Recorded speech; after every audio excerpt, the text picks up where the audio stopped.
Hello and welcome. I was muted. Yes, I was. Yesterday I was on with Roll for Combat, and at the end there I had my mic muted. So, hello, welcome to the Night's the Last Call. My name is Derek Melinda, saying happy Thursday to you all from here in beautiful Cleveland, Ohio. So hopefully everybody can hear me now. Looks like you can. My sound is going out. Yeah. So tonight gonna be very, very relaxed, very chill. Honestly, this is more of a Q&A. I'm really here to answer your questions. And I know that a lot of people here, not just a lot of game masters in general, have a lot of questions about session zeros and what that means. I'm certainly going to give my perspective, things that I have learned, things that I utilize, things that I think work for me and for my group, and applications perhaps to your group as well. But more than that, if you have thoughts, if you have comments, if you have questions, go ahead and drop them in the chat. Talk with your fellow chatters, because a lot of times some of the people here are better, smarter, sexier, faster, more wonderful than me. So they're going to be able to give you a better answer. And that's what Night's Last Call is all about. It's not just about me. It's about us as a community. And that is what it's all about. That's the name of the game. For starters, before we get started out here, I just want to do a quick shout out. Let me check my activity feed here. We had Ryan Dale and GM Rufus, both who renewed their adventure membership. That's our YouTube membership. If you're a member of the adventure, you're an adventurer. Ryan for 10 months, GM Rufus for 3 months. So big shout out to all of our amazing supporters. Obviously, we love our patrons more than anything, but for some people, they want to go a little extra and they want to throw us some money on YouTube as well. I love giving those shout outs to them as well. So, Keith, good to have you here. Happy that you're able to catch the live stream. It's more fun when you're here live. Julian is prepping for a session tomorrow. And you know what, Julian? So am I. I actually wasn't feeling very well today. This morning, I was very nauseous. I was not feeling really, really well. I think it's some new medicine that I'm on. But I was able to, my boss was very understanding. I was able to take most of the day off and rest and recover. So, but I was glad I wasn't sick, because we're supposed to be doing a little session zero tomorrow ourselves. We have some... we have some people out, so we're going to be two Fridays ago we ran Pathfinder 2nd Edition. Last Friday we ran Legend of the Five Rings, and tomorrow we are running Traveler, or at least that's the plan. Damian Williams, welcome to Adventurer. Yes, hardly a new member, Damian Williams, with his big blue loyalty badge, and Henry rocking his support as well. Thank you, Henry. Thank you, Damian Williams, and thank you, Frosty.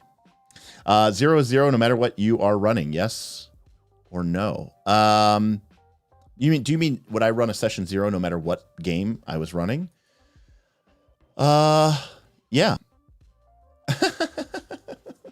Damian did not get his free message. I apologize about that, Damian. Eating a lemon is so sexy. Listen, I like eating lemons. It's fine. And yeah, also that's the other thing too. I understand Diablo 4 launched tonight. And so we might not get that many people in here because everybody wants to be trying to play Diablo 4, which is fine with me. Eon Rider, it has been a long time. Welcome back. Glad to see you. How about session zero if you're running a beginner box? That's a great question, Keith.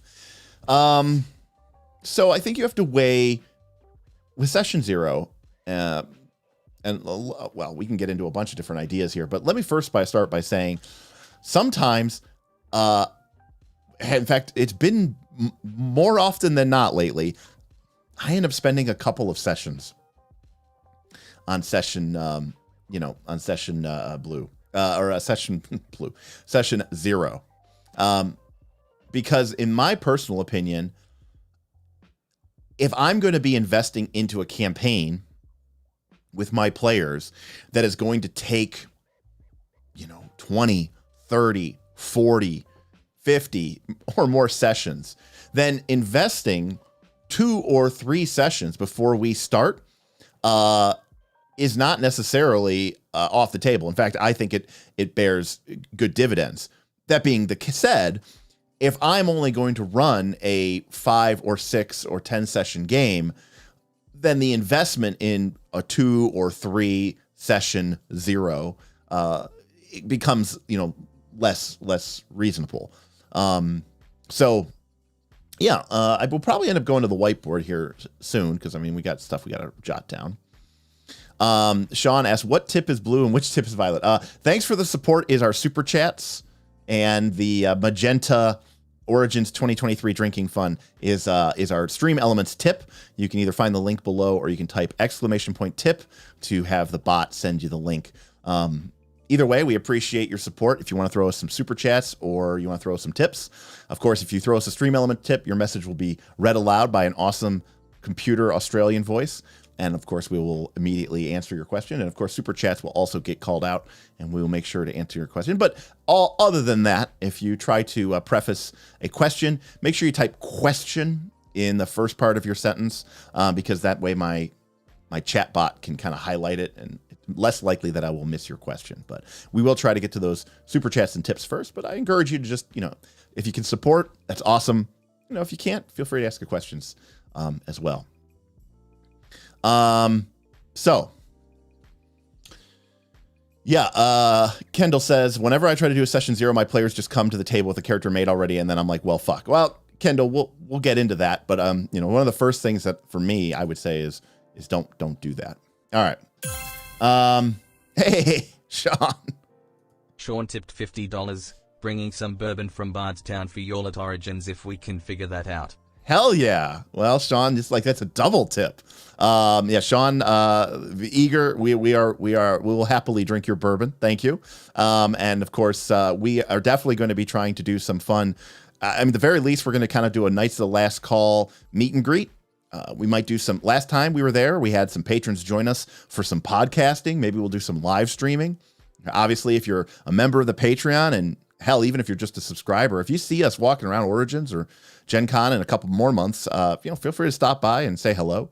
And then, Sean, I'm really hoping that we can actually get to play some games. That is kind of what I'm going to Origins for. It's to work, but really, honestly, it's to play games. And if I get a chance to play with some patrons, that'd be awesome. So appreciate the tip. Thank you. I'm sure it'll go to at least 1 or 2 rounds of drinks. Because of course it's kind of a work trip. I'm bringing Bob and Aaron, and I'm sure I'm going to be picking up at least 1 or 2 or 3 dinner bills for them as we sort of make our way through and across. Also, too, Sean, we should have our first round of Knights of Last Call merch made by the time we get to Origins. So we're going to be bringing down some to Origins, so you might be able to get your hands on it early. So very, very cool. KC, question. Might depend on the system, but how prepared do you come to session 0? Broad guidelines and themes, detailed rules and story ideas, or blank slate and work with the party? So yeah, so let's let us go to the, let you know where we're going. We're going to the whiteboard. Hold on a sec.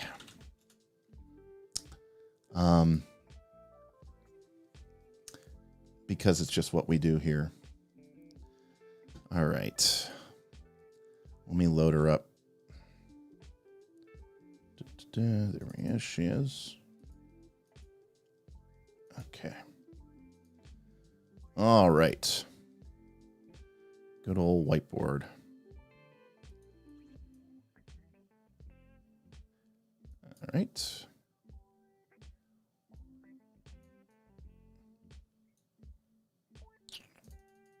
Oh, a little too big there.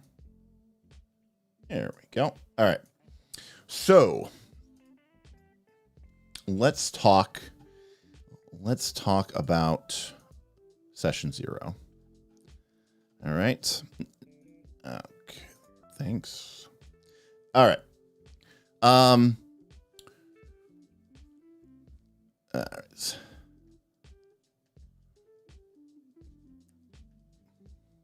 So let me just start by saying that your number one goal during session 0 is you're going to want to set expectations. Okay.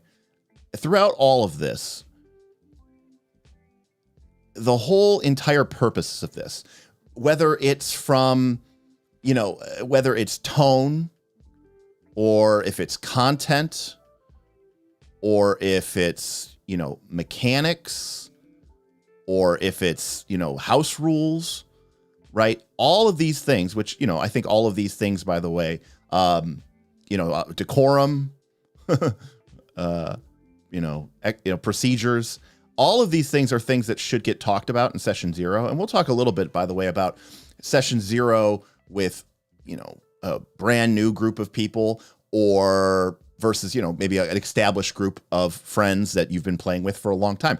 I think session 0, I think part of it is setting, things like procedures, decorum, tone, what dare I say, rules, which is great as like a safety tool, but I don't think it's just a safety tool. I've been playing with the same group for over 20 years. We don't really need safety tools. We know each other we know each other's ins and outs, and we know everything about one another. So we're not really worried about offending anybody or crossing a line with anybody, but we still do session 0s. In fact, we do multiple session 0s simply because we find the process of building out what our game is going to be very, very, very intriguing. Dare I say, very, very fun. For us, it's just as much fun to set things up and set things in motion as it is to actually play them. And so I think session 0 is all about setting these expectations, because the number one reason why people get upset, in my experience, in TTRPGs is because their expectations weren't met. Now, sometimes, that there's a maturity component to that as well, right? Like, you don't want to, if just because someone's expectations weren't met, it could be because they weren't paying attention. It could be because they lack the maturity to understand that not everything is going to be about them. But a lot of times it's because those expectations were never clearly communicated and no one really understood what was going on. So, for example, if you are going to do a campaign that is not really going to feature very many dungeons or ruins, and you don't use a lot of traps, I think that it is reasonable. This is assuming you're playing like a fantasy D20 game. I think it's reasonable to set that expectation with your players. Let them know, because that way they don't build some trap finding focused rogue and then become very disappointed when that is just not a major component or even any kind of component in your campaign. So I think as we go through all of this, remember that the goal of session 0 is first and foremost to set expectations. So with that being said, the session 0, the step 0 of session 0, and I'm speaking here mostly to the GMs, which I expect most of you are, is understand your expectations. Okay? What I mean to say is, I firmly believe that role-playing games are a collaborative effort. I think that the players should have good amount of influence on the game and the story and the outcomes. Whether you're playing a D20 game or you're playing some Powered by the Apocalypse game or Call of Cthulhu, I think that it's reasonable to assume that everybody here is a player. That being said, you are the game master. You are the dungeon master. You are the keeper. You are the, master of ceremonies. It is fundamentally your game, and you are going to be the one who bears most and much of the responsibilities. And while I do not think that a GM should necessarily enforce or drive the players to do very specific things, because that would defeat the purpose of playing the game, I also think it's important as a GM to know, what do you want out of this game? Because if the GM is invested in the game will not last. So it is best for everyone if you are always engaged and invested into your game. And what I really mean by this is, you need to understand what topics or themes or ideas, okay, are important to you, and which ones, you know, you just don't care about. So let me give you an example. And specifically, I want to talk about kind of this basic concept, which is this. Some people, and I know this is, maybe it's a hot take, okay? A lot of people will talk about lines and veils and, you know, player safety aids and all this other stuff. We will definitely talk about that stuff. But I want to be very clear about something here. You're the one running this game. And while I think it is important to communicate during session 0, your job as the game master of a game is not, and again, this might be a hot take, it is not to change your game or bend over to accommodate everyone's needs. Okay? If what I want to do as a game master is run a game of, say, Dark Sun, and Dark Sun has themes of slavery in it, and for me, that is an element of the setting that I want to explore, and I want the players to grapple with, and I want that to be something that they have to, you know, maybe fight against, or you know, accept the realities of it, and just, you know, have this kind of maybe even a little bit of soul searching about the nature of this in the game, because it is this harsh and brutal world. That is a decision that, as a game master, that's the kind of game I want to run. If I have some, but that is important to me. Okay, that falls into this first category. It's important to me. If I then sit down with a group of players and someone comes to me and says, I'm not comfortable with slavery being a part of the game, for starters, that is completely, totally understandable. But that's also where, as a GM, I have to make a decision. Is this something I don't care about? Or is this something that I do care about, that is important to me?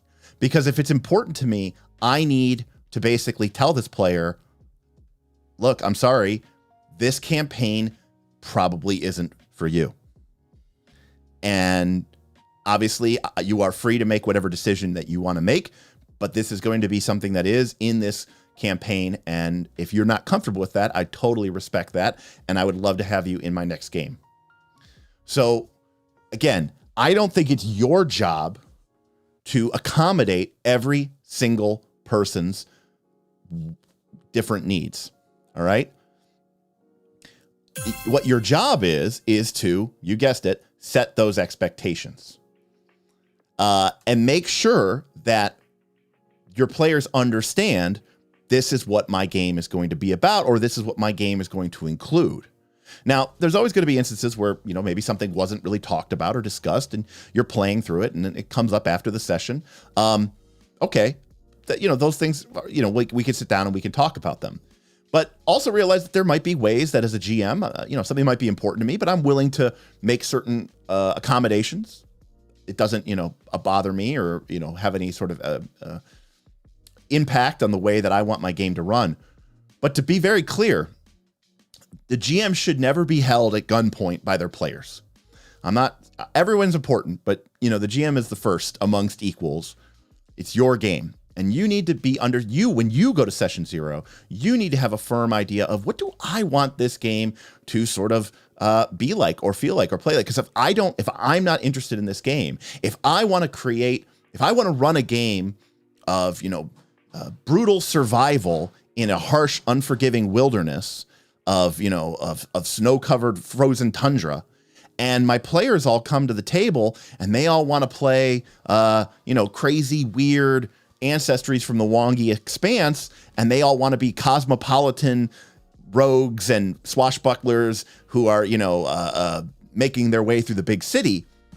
Okay, we have a problem here, because that's not the kind of game that I want to run. And sure, I could maybe change my expectations, but if that's going to make it so that if I'm not interested in this game anymore, it's just a death sentence. You're not doing anybody any favors by doing that. So before you even start a session, before you even start thinking about running a game, Understand what it is that you want out of the game. What are your expectations of this game? What is it that you want to explore? If you want a serious toned game, then when the players start, wanting to be, crazy, silly meme builds and, crazy outlandish concepts, it's not your job to bend over backwards to accommodate them, right? There is something to be said about meeting in the middle, but at the end of the day, if there is something that you do not want to budge on, then don't budge on it. Even if it means maybe that player doesn't get to play in this particular campaign. Save Versus had a super chat. This also helps people know if you're running a mystery, the murder hobo should rethink their feats. Yeah, I mean, we'll get to mechanics about later, but absolutely, especially with games like Pathfinder 2nd Edition, especially where you have so many mechanical options.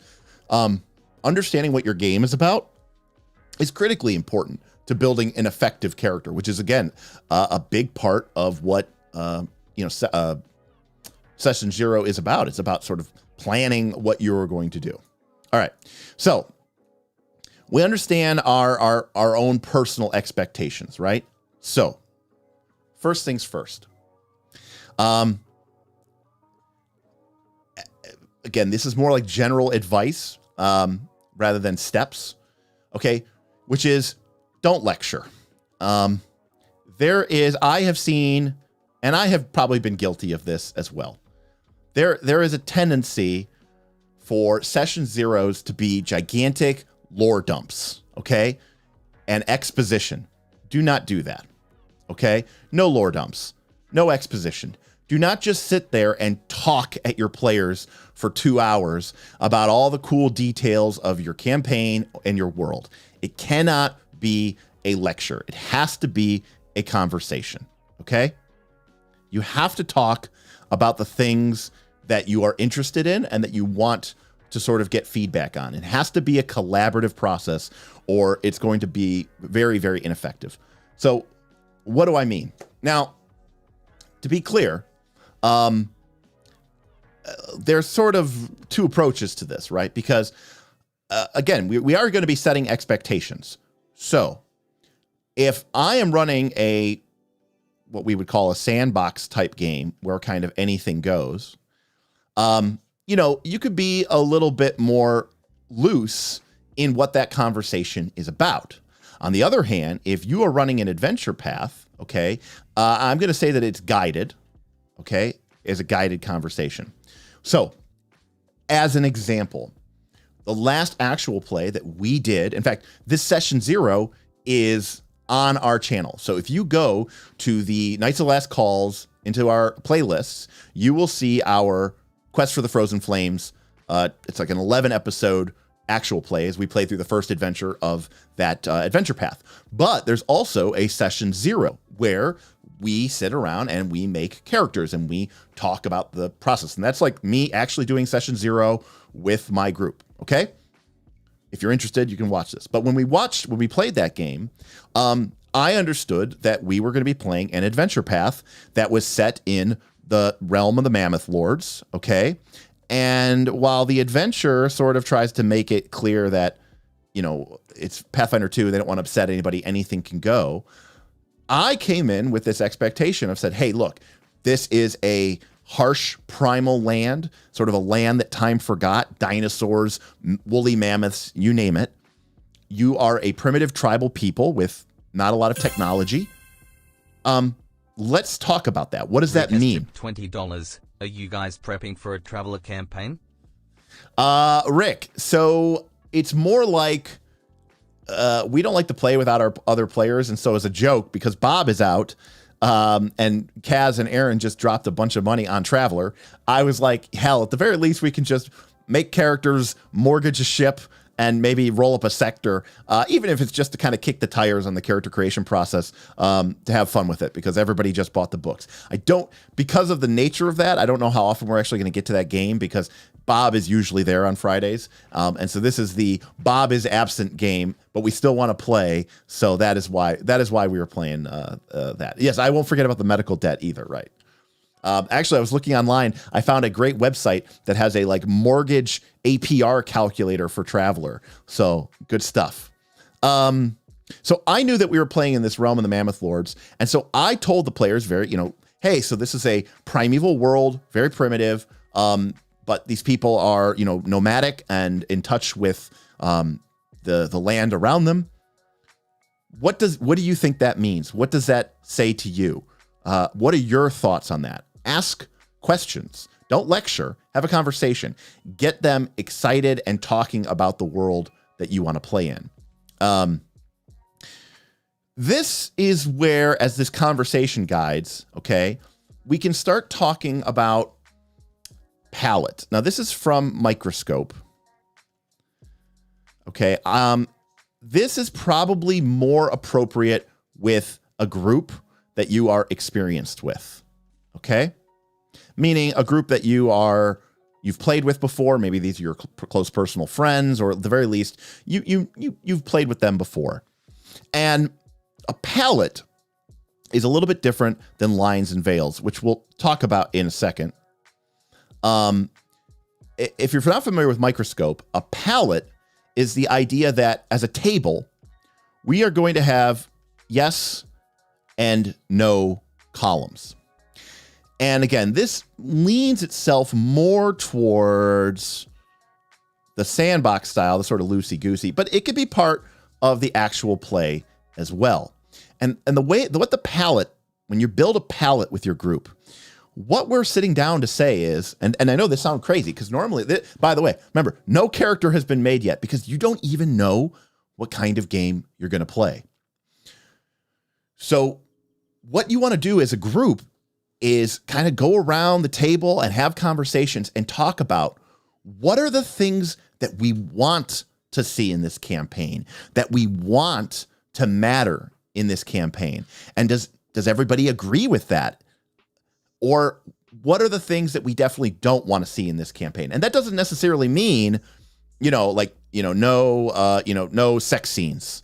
All right. Like you can have that, and that could definitely be, part of these lines and veils, but it's more like, understanding the game and the mechanics and the things that you're interested in. So someone might say no to, I don't want to do extended travel, or hex crawling.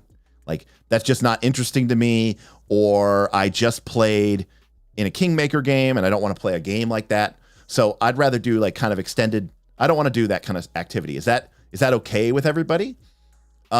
Is that all right if we avoid that? And someone says, yeah, I'd like for cities to kind of be a bigger part of this campaign. And someone else says, yeah, but like I don't want to do typical Thieves Guild shit. Like I don't want to be, I don't want this to be Blades in the Dark in Pathfinder 2. And you go, yeah, okay, that makes sense, right? Like, and so you can have this back and forth, and what you're really doing is like an artist's palette. You're deciding what colors are going to be things that you are going to have on your palette that you're going to paint with as you make a campaign, right? Now, of course, remember, the GM has a lot of say here. So, because, they're the ones who are coming to the game and they are preparing. So like when I was doing an actual play and I was playing Realm of the Mammoth Lords, I was like, no to arcane and occult, casters, and no to metal weapons, and, yes to, wilderness, travel or wilderness scenes, right? Because those were important to my game. And as the game master, I kind of get first dibs at the palette. Yes, it should always be a conversation, but especially if I'm the game master, I know what kind of AP I am running. Then I get a lot more say, and I get to come in and say, hey, look, this is what my game is about, take it or leave it. But I'd like to hear from you all. And even in an actual play, there's room to explore this stuff. Like, so for example, if somebody says, hey, I really like downtime And I really would love to be able to like craft and use my skills and skill feats to make cool items, right? And so you go, everybody kind of goes, yeah, that'd be kind of cool. That'd be kind of fun. And as a GM, even if I'm playing an adventure path, even if I'm playing like Rise of the Rune Lords, now I have, it's a challenge to me, yes, but I can think, okay, make sure maybe I restructure things a little bit. Maybe I, throw some additional carrots or rewards, I should say, in there as a job well done. Like if the group does a really great job, destroying the giants, I can say about how, they bring peace and security, to the land for a number of months, giving them plenty of time to invest in their crafting and their spell research and doing whatever else they're doing. And people get this downtime that they can use to do the cool stuff that they wanted to do because that was important to them. But other groups might not care about downtime or crafting or making a character that does that. And at the same time, this is not a democracy. The GM gets to decide, what they ultimately are going to allow or kind of focus on in their campaigns. And of course, obviously, campaigns are living. This is like a constitution, right?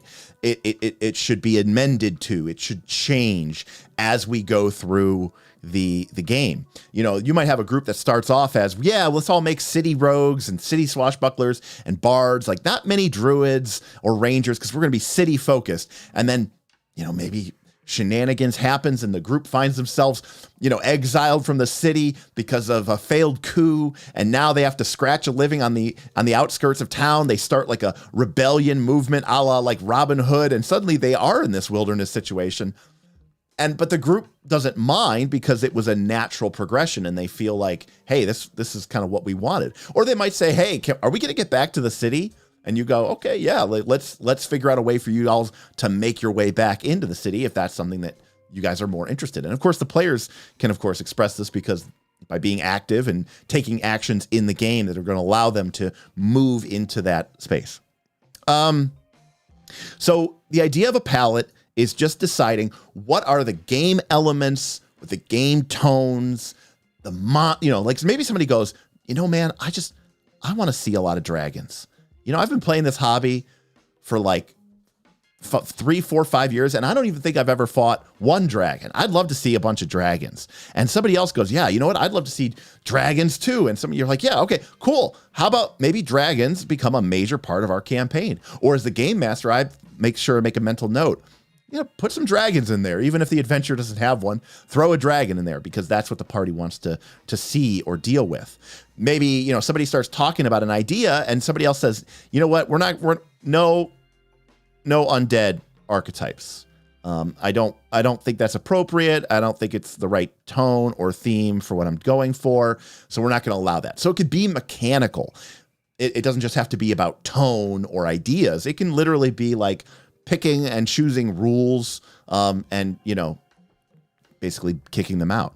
And again, it's a conversation. It's not a lecture.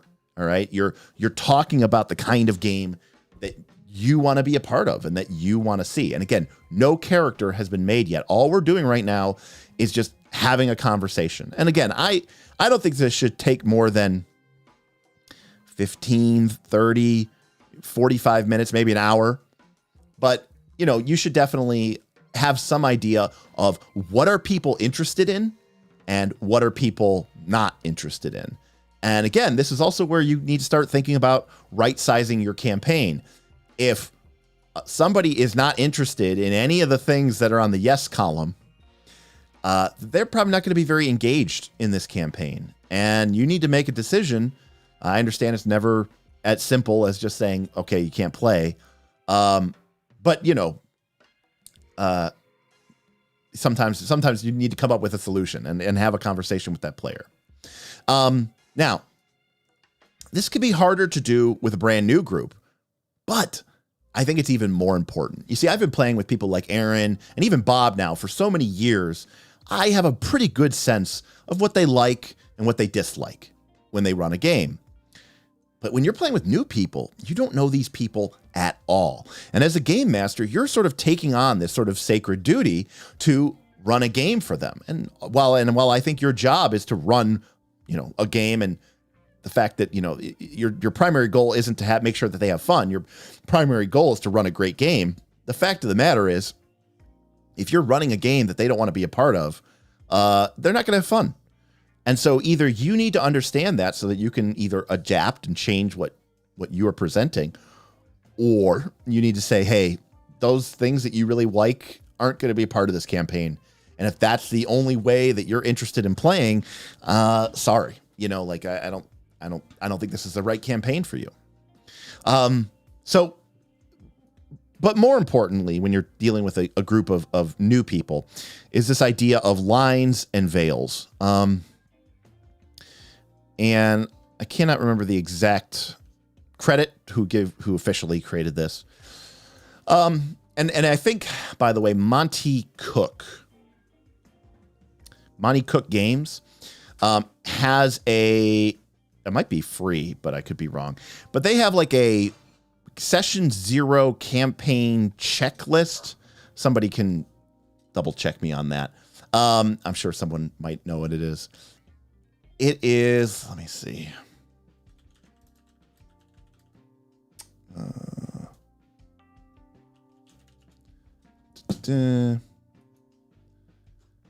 can't remember what it's called. It's like it's some kind of permissions checklist or template. It's called Consent in Gaming. Found it. Okay. Boom. Here you go. It's $0. I knew that. I knew it was free. All right. Link in the chat. And what this is it's a great way to sort of go through potentially difficult topics, especially with people or players who you don't know before you've played the game, and sort of really cover the areas that you may or may not want to. So I'm going to bring this over, and I'm going to copy this. All right.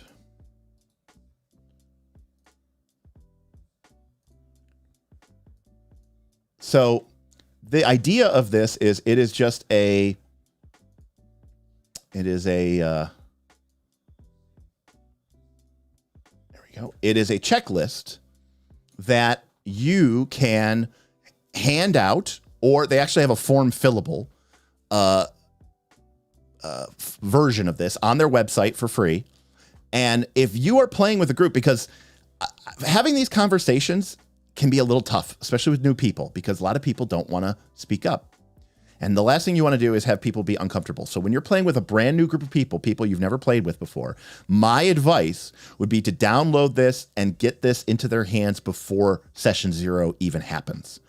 And this way we can understand, because these are some of the most sensitive, sensitive concepts that are going to typically come up in an RPG.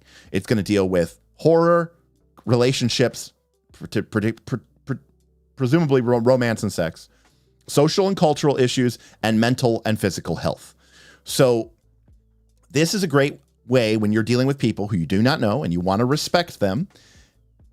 You can go ahead and send them this beforehand. And again, for starters, you can even sell them. Maybe there's a way that you can even do this anonymously. If people really want to feel like they're completely protected, you could just have people, put the files into a Google Drive or something like that after they're done doing them.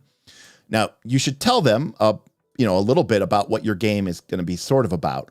And I like this idea. If this game were a movie, its movie rating would be G, PG 13, R, or NC 17. And the idea of this is you have green, yellow, and red. Green is enthusiastic consent, bring it on. This is someone saying, I like this stuff. I want this to be in my game. Yellow is okay if veiled or off stage. Might be okay on stage, but requires discussion ahead of time, uncertain. This is where we would use the term veil, okay? By the way, Priest says that Ron Edwards, who is one of the early pioneers of the indie space, Ron Edwards created Sorcerer, which is sort of like the precursor to pretty much all of the indie game movements, and obviously a huge element in the Forge and, GNS theory and all this other stuff. So created Lines and Veils. So this is basically saying, yellow is saying, look, I'm okay with this stuff being in our game, but I don't want it to be center stage. I'm okay if people have sex in our game. Let's just not have any sex scenes, can we? Right? The idea of, the veil coming across the screen and sort of saying like, you don't actually see the sex scene, but it's implied very heavily. Okay, these two characters had sex and moving on. And then the red is a hard line, which is to say, I don't want to include this even in a implicit sense, right? I just want it to not be something that comes up in our game. Now, again, going back to what I said, rule 0 of session 0. As a game master, you ultimately need to respect this list, but sometimes that means telling that player this isn't the right game for you. Okay? If your game, if I'm playing a Call of Cthulhu game, which I know is all about demons and eyeballs and gore, and someone comes in and goes, red, red, red, it is not my responsibility. It is not your responsibility to suddenly redo your entire campaign. It might be best to just say, maybe this isn't the right game for you then. Maybe we can do a different game and in the future or at a different time, but this isn't the game for you. So again, you're still respecting this list because you're treating them like an adult, okay? And you're having an honest conversation with them.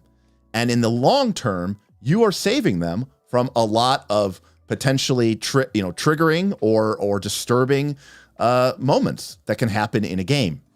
And so I think that this is a fantastic permission tool. Again, it's very simple, very easy. People can fill it out beforehand, especially if you're playing online with a bunch of online strangers and Foundry. Just, hey, before the game, when you guys are setting it up, when you invite someone to the game, give them a basic overview of what the game's going to be about. Send them this spreadsheet. Again, there's also a content fillable one. Have them fill it out, send it back to you. And that way you can see what everybody's thinking about, and then you can have that conversation about, hey, maybe this game isn't right for you. Or you say, you know what? A lot of you said harm to children is a big no-no or a problem. And guess what?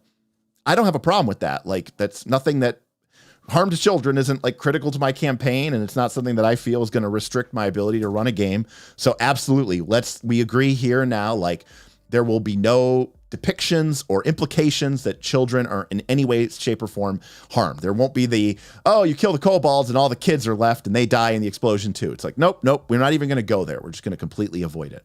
And that's just being mature and responsible. At the same time, again, if my campaign, if I'm playing Monster Hearts, and Monster Hearts is a game about the sort of tension and sexuality of being a blossoming adult and coming into your own.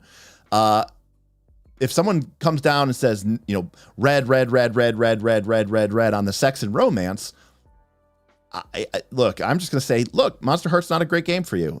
Happy to play, Root, maybe we'll play Root or Avatar Legends, in a month or 2 or 3 months, and you can get in on that one because that'd be a great, opportunity for you. And as a players, you should be, if you're a player watching this, you should welcome this opportunity to sort of bow out. Yeah. So I agree with Gossamer here, which is, session 0 is about determining if the game is a right fit. It's not about, forcing the game into what you need it to be, because then it's too difficult. You can't make everybody happy. Right. So I really like this, RPG consent checklist. Again, I'll put a link in the description below too after the stream, but the link for it is Monty Cook Games. It's free. And again, I don't think you have to do this with your well-established group that you've been playing for a long time. I do think that you should build this palette though, especially with your group of friends that you do know, because like the last time that we did this, let me pull this up. We actually used a Trello board to do this. Let me pull it up here. And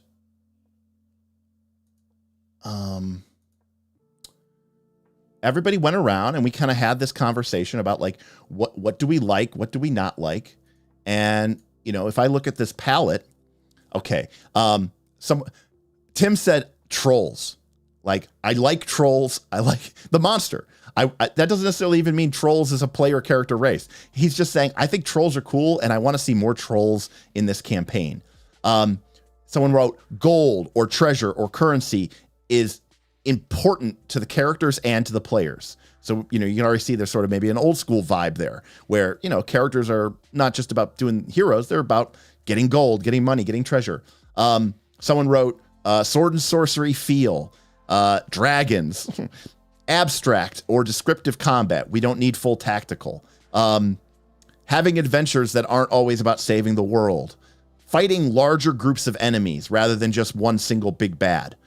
So again, these were the things that my players were saying we want to see in our game. On the no side, they had things like easy access to teleportation magic. So you could imagine if you were playing Pathfinder 2, where a lot of the teleportation spells, I think all the teleportation spells are already uncommon, you would say, okay, we're going to leave those as inaccessible. Maybe teleport isn't even a part of our game world. And there is no easy way to just zip across the world. Instead, you have to do it the hard way. Another player said no to having a complex inventory system. At the time, we were not really even sure what game system we were going to play. We will do a session 0 before we even decide a game session or game system, because after we do the session 0 and we get a sense for what people want to see out of the game, then we can decide, okay, this game system is best for that type of experience. So somebody was basically saying, because we've played different, we've played a lot of different games where tracking inventory is pretty complicated. And they were saying, I don't want to play, I don't want to, have to manage my bags. Somebody said, I don't know to mega dungeons because we had just done, I love mega dungeons, but at this point in time, we had done 2 mega dungeons. And so like somebody in my group was like, you know what? I don't want it to just be this one big dungeon that we go into and we spend the whole campaign in. I really want there to be a bunch of different options. So the palette is about exploring the potential game space with your players. And I think that's what makes it so interesting. So again, I think the palette is a great tool for everybody, but it's really good for groups that you've played with a bunch. And then Lines and Veils, or, I recommend just using the link from Monty Cook Games, and sort of going through that process. And again, you could do it beforehand, or you could sit around with your group and talk about it as a group. I think if you feel comfortable with that. And I don't think that is, I don't think that's ever a bad thing. All right. So that is, for me, that's sort of step 1 of session 0, which is just sort of understanding, like, what is the tone? What is the idea? What is the feel of our campaign? What are the permissions? Right. We haven't actually, we haven't really actually sat down to install anything yet. We're just making sure we have access, right?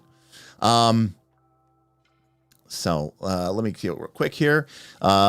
Priest says, regarding danger to children, I've noticed as people are getting older and becoming parents, they find things that bother them that didn't before. Absolutely. And, that is absolutely the case. I played with a player years ago. We were playing Monster Hearts, and it kind of came up. There was like the implication of a relationship between a teacher and a student. And they said, you know what? That would have never bothered me, but now I'm a teacher and now that really bothers me. So can we not? And I was like, absolutely. Of course we can. There's no reason for us we don't need to do this. And, and I even said, do you just not want to talk about it? Or do you want that to be in the game at all? And he's like, I'd rather we just completely skipped all that. And you know what? For me, that was not a big deal, because I was like, he's not saying I don't want there to be any sex in my game ever, which would be a problem in Monster Hearts. He's saying I don't want there to be any sort of sexual relationship between teachers and students at all. And I can work with that. That wasn't like the linchpin of my campaign. So yeah, I agreed and we moved on. And it was a great trust building component. And then everybody can feel like, wow, we're being listened to. People love to be listened to, right? So anyways, like I was saying, sometimes with my group, we have so many role-playing games and so many different options. We don't necessarily even know what system we are going to play. And, if we come out of this and we come up with this really, really, really, let's say, all this stuff adds up to a really harsh wilderness survival game, I might say, hey, you know what? Maybe we're going to do Forbidden Lands, because that's a game that handles these ideas and concepts really, really well. Or maybe we'll do, Pathfinder 2, or maybe we'll do D&D, or maybe people didn't say stuff like this that, was they wanted more action, adventure, excitement. And I might say, oh, maybe we'll do 7th Sea, or, something like that. Sean says, question, what happens when a player says, I want teacher-student relationships? Great question, Sean. So ultimately, if that's a deal breaker for them, Sean, then you have a problem. As if I refuse to play at a game if I can't bang my teacher. Then ultimately you have to make the decision, and that decision's easy to make. Which of the players do you like better, and which one is more likely to show up to sessions? Stick with whatever that one says, and screw the other person. So that's really easy. Or who pays for the pizza? That's the other potential option. Whose house are you playing at? So, ultimately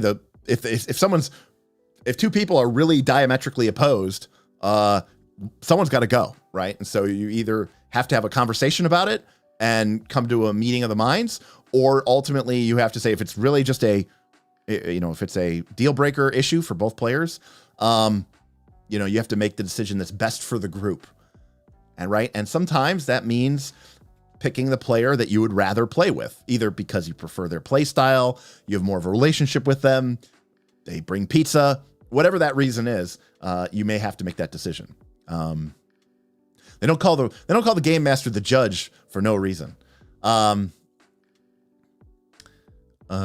Forlorn Knight, good point too. Reverse too. My wife would have been bothered by blood and mutilation 20 years ago. Now she's been a nurse in a hospital for a decade and it doesn't bother her one bit. That's an also very good point. Again, people's tastes change, and this is why it's even when you're playing with groups that you've played with for a long time, it's not ever a bad idea to occasionally check in and just say, hey, I just want to make sure everybody is feeling comfortable, because that's what we're here to to really feel. Is nobody should made to feel uncomfortable. All right. So, and by the way, it goes without saying, I'm talking about a potential world where I don't even know what system we are going to play before we get together on a Friday to sit down and do this session 0. So it goes without saying, do not create or allow the creation of characters before. This is my absolute golden rule that cannot be violated. I cannot stand this. There is nothing to me that is more, especially if you're playing a D20 based game, because not only is this entirely selfish, all right, or it's either entirely selfish or it's entirely stupid. Because it's entirely selfish because, you're playing a game with these other people, and you shouldn't just hijack the ideas yourself by coming in here with this, unchangeable, unmoldable concept. But also, especially in games like Pathfinder 2 or D&D, you need to build a party. We did a whole stream about, or a night, maybe it was, I don't know if it was a night school or combat and tactics, but we talked about how in, these more tactical games like D&D or Pathfinder 2nd edition, you're not just building a character, you're building a party, right? If everybody shows up with a rogue and a swashbuckler and you go, wow, we don't have no spellcasters at all. Nobody's like a fighter or a champion or a monk or something. Like we don't have any. No, we all just want to be cool rogues. You're going to have a problem if you do that. Like the game is meant for you to have a wide variety of skills and abilities and access to various features and spells and abilities. So just doing that alone is just a recipe for disaster. So as I said before, I'm a big fan of not creating the PCs beforehand. So step one was really about deciding the palette and the tone and the lines and the veils of your game. Now, for me, step two is kind of 2A and 2B. All right, well, we're getting off topic here, but I will say this. One of the reasons why my session 0 sometimes becomes session 0A, session 0B, session 0C is because I sometimes like to put in there build a world, right? A lot of times I collaboratively build my campaign world with my play group at the table. Now, we've covered this before, and I'm not going to cover it today because it's a whole separate concept of itself. This is where you use things like Microscope or Dawn of Worlds, okay? And you and your players kind of collaboratively build a campaign world together using the palette that you just created. And in some cases, right, this might be your entire session 0.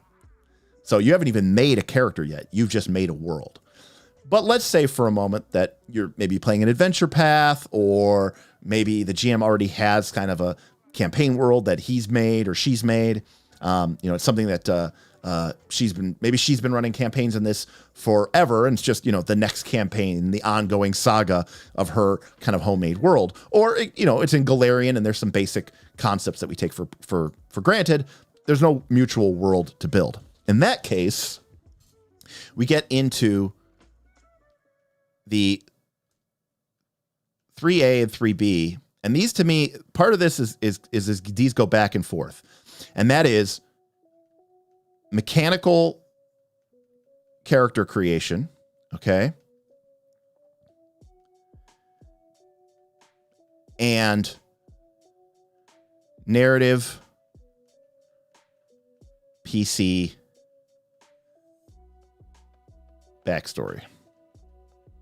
Now, I have said on this channel many times, and I still stand by this, don't build a PC before you come to the session. Don't write a huge backstory. Nobody cares. That doesn't mean you shouldn't have one.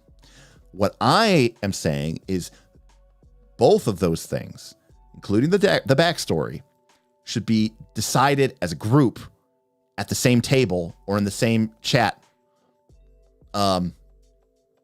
as a party. Okay? Because now what you are doing is you aren't making just a PC. You are making a party. And right, wrong, or indifferent, that's how most RPGs work. Okay? And, I'll just kind of like give a little shout out here, or at least acknowledgement to like a game like Blades in the Dark. Okay? Because Blades in the Dark makes this very explicit. Okay? When you play Blades in the Dark, for those of you who don't know, you have a PC, and they have different classes, essentially. There's the Cutter, who's like a fighter, right? There's the Skulk, who's like a kind of like a thief.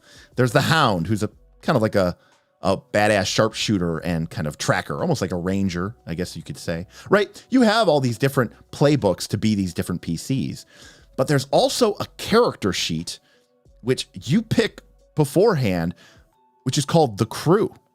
Okay. And this is, and your crew has different, basically, crew classes, right? Like maybe you are a group of assassins, right? Or you're a group of smugglers. And this isn't just narrative. Like the smuggler gets the smuggler sheet, and it has the smuggler abilities. It starts to define the idea of your group of PCs as being more than just 4 or 5 separate PCs, but instead they are part of one cohesive, solid group, solid party. And you can build these things off of one another, and sort of elaborate and create these. So I'm going to talk about 3A and 3B. And the reason why I kind of drew this like this is because, GM Rufus just renewed their subscription. That is, that's 4 months for GM Rufus. Thank you, GM Rufus, for re-upping.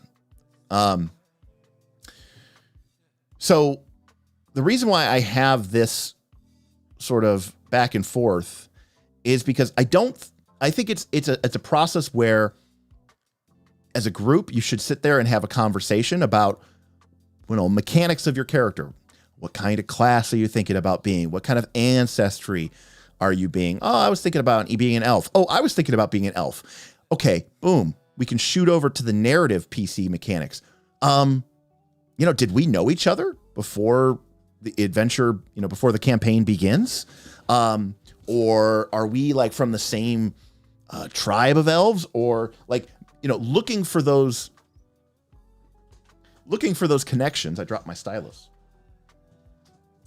Looking for those connections that we can use in order to start to build connections and ties with one another.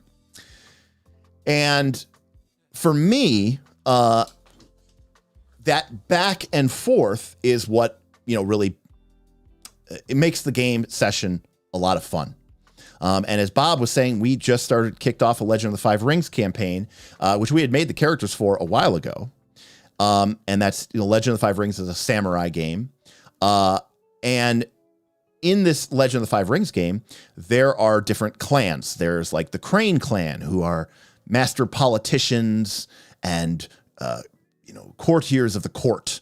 There's the Crab clan, who are kind of like the Night's Watch. They defend the wall against the horde of rampaging demons to the south. There's the Lion clan, which are the undisputed masters of warfare with sweeping armies that roll across the plains, right? There's the Scorpion clan, which is full of treachery and deceit and poison and assassination. So a big part of what we did in session 0 was, hey, what clan do we all want to play from? What interests you? Do you guys want to do a lot of backhanded ninja shit, or do you want to do a bunch of political machinations and dueling? And everyone was kind of like, I don't know, it'd be kind of cool to do a Lion campaign. I think the mass combat rules seem cool. The Lion clan seemed the most likely to use the mass combat rules. For Legend of the Five Rings, did you use the 20 questions creation? Absolutely, Grimwolf. Yeah, absolutely. And at that point, as a GM, it's my job to sort of say, okay, like here are some of the pros of the Lion, here are some of the cons of the Lion, and then as a group, we can start talking about, okay, what kind of Lion samurai are you, and what kind of samurai do you want to be? And then somebody else says, oh well, if they're going to be a samurai warrior, I'll be like a Shugenja. I will be a kind of more of a caster type. Oh, okay, cool. How do we make that work within the narrative? Okay, like I'll give you a great example. So we have this Lion clan campaign, right? And I mean, this might sound stupid and silly, but one of our players wanted to be a crane, right? Well, how do you have a crane in a Lion campaign? Easy. Marriage, right? And so this is where mechanically, the character wanted to be a crane diplomat, but narratively, we tied it into the campaign that you had this Lion daimyo, right? Who had these loyal retainers of, PCA and PCB and PCC. But then the Lion daimyo's niece gets a husband who is PCD, and he's from the Crane clan. And the Crane clan and the Lion clan are on the brink of war. And maybe this marriage was put together several years ago in an attempt to forestall war and create peace. But alas, the last 3 years have seen numerous skirmishes, and now the Lion and the Crane seem poised to go to war. All right, like, how that's going to test this PC's loyalties. We're going to get all sorts of really cool, juicy samurai drama out of this relationship. But it came because we were sort of thinking about the mechanical PC creation at the same time that we were thinking about the narrative. This is one of the reasons why I get upset and people think I just don't like fun when I talk about Pathfinder 2 Ancestries, and why I just don't like it when people will say like, oh yeah, I'm starting a new game on Friday with my group, and I think I'm gonna be a ghost inventor. And it's like, you don't know anything about this campaign. And I feel like, you know, in Legend of the Five Rings, if I'm playing a lion campaign, if you're a crane character, that deserves some pretty heavy explanation. If we're playing some random adventure path and your character just shows up and they're just like a ghost leshy, it's like, no. You're not just going to drop that on us. That is too big of a deal. You're the PC. You're the main protagonist. Like, that stuff has to make sense. It's not that I think that leshies are unplayable. I actually think Fistful of Flowers is probably the most appropriate leshy themed adventure ever. I just think that people choose these characters because they want to play one, and they don't think about they are making, in my personal opinion, strictly selfish mechanical PC decisions, either because they like the ancestry or the class for what it gives them, or because they're like, nope, this is what I want to play and I don't care what anybody else thinks or is going to be, you know, changed by. Or they're like, I just think they're really cute. I guess it's not really mechanical, but it's still sort of rooted in the actual discrete concept of that ancestry. Instead of figuring out, how do we fit this into the story better? Right? Like, things become much more interesting if, you know, you have a Leshy in your Pathfinder 2 party, but they're like a Leshy fighter. Okay. And maybe you also have a druid, a human druid in your group. And we go, oh, maybe the human druid had a master or a sensei, a teacher that was their instructor. And maybe that master, maybe they had a contentious relationship. Okay. Maybe the master is the one who created the Leshy, right? And maybe the Leshy has kind of a contentious relationship with the master. And so automatically, the presence of this character, this strange, alien, weird plant thing, feels so much more grounded into this world and into this game that we're going to be playing. And there's this question of, what is the relationship going to be like between these two characters? Are they going to bond over their mutual master, or maybe problems with their master? Or maybe the Leshy really resents the master and the human druid really respects the master. I mean, there's a lot of interesting concepts here, to say nothing of the fact that later on, and you can bring back the master. Maybe everyone thought the master was dead. Turns out the master is now a lich. They're a druid lich, and they're bent on, whatever. And you're like, oh crap. That's, what a great moment for these two characters to come together and have this great moment. My point is, you can throw around human characters pretty easily. I would even go so far as to say you can mostly throw around elves and dwarves and halflings, right? They're pretty simple. I'm just saying, if somebody wants to be a Leshy or a Kanrasu or a Nanandi, okay, or if somebody wants to be a crane samurai in your lion campaign, you need to do the narrative work. And that is what, for me, Session Zero is all about. It's about figuring out the mechanical components at the same time that you're figuring out the narrative components. And to that end, I'm going to talk about the narrative components in a minute, but let's talk about those mechanical components, okay?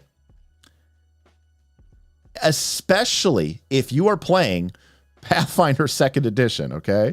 And basically any fantasy D20 system. Make sure you watch your combat and tactics. Make sure you watch your Knights of Last Call. Make sure you are building a kick-ass party, right? Make sure that you are building a party which covers all of the bases, that you have access to healing, that you can deal with large groups of monsters, okay? That you have a way to deal with single tough monsters, right? That you have a wide arrangement, a wide array of skills. If everybody has the same trained expert skills, and then it's like, who has diplomacy? Nobody. Number one, that's a problem. Number two, these are class-based games, okay? So they're designed for your characters to not be good at everything.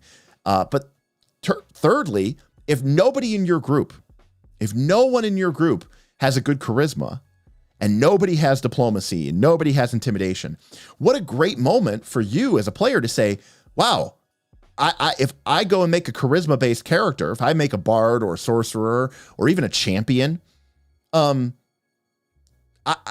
basically guaranteeing myself spotlight time, because when those social circumstances come up, everyone's going to be looking to me, and I get to feel useful and important, and I'm going to have the best, stat or best role in the game, and I'm going to provide something that this group needs. So not only is it being like selfless because you're like, look, I'm helping out the party and I'm helping out the group, it's also really selfish in a good way, because you're like, look, this is going to guarantee that I am going to get cool spotlight time when the time comes. If you go, oh, I'm going to take athletics, and you're like, but my strength is only 14. Well, guess what?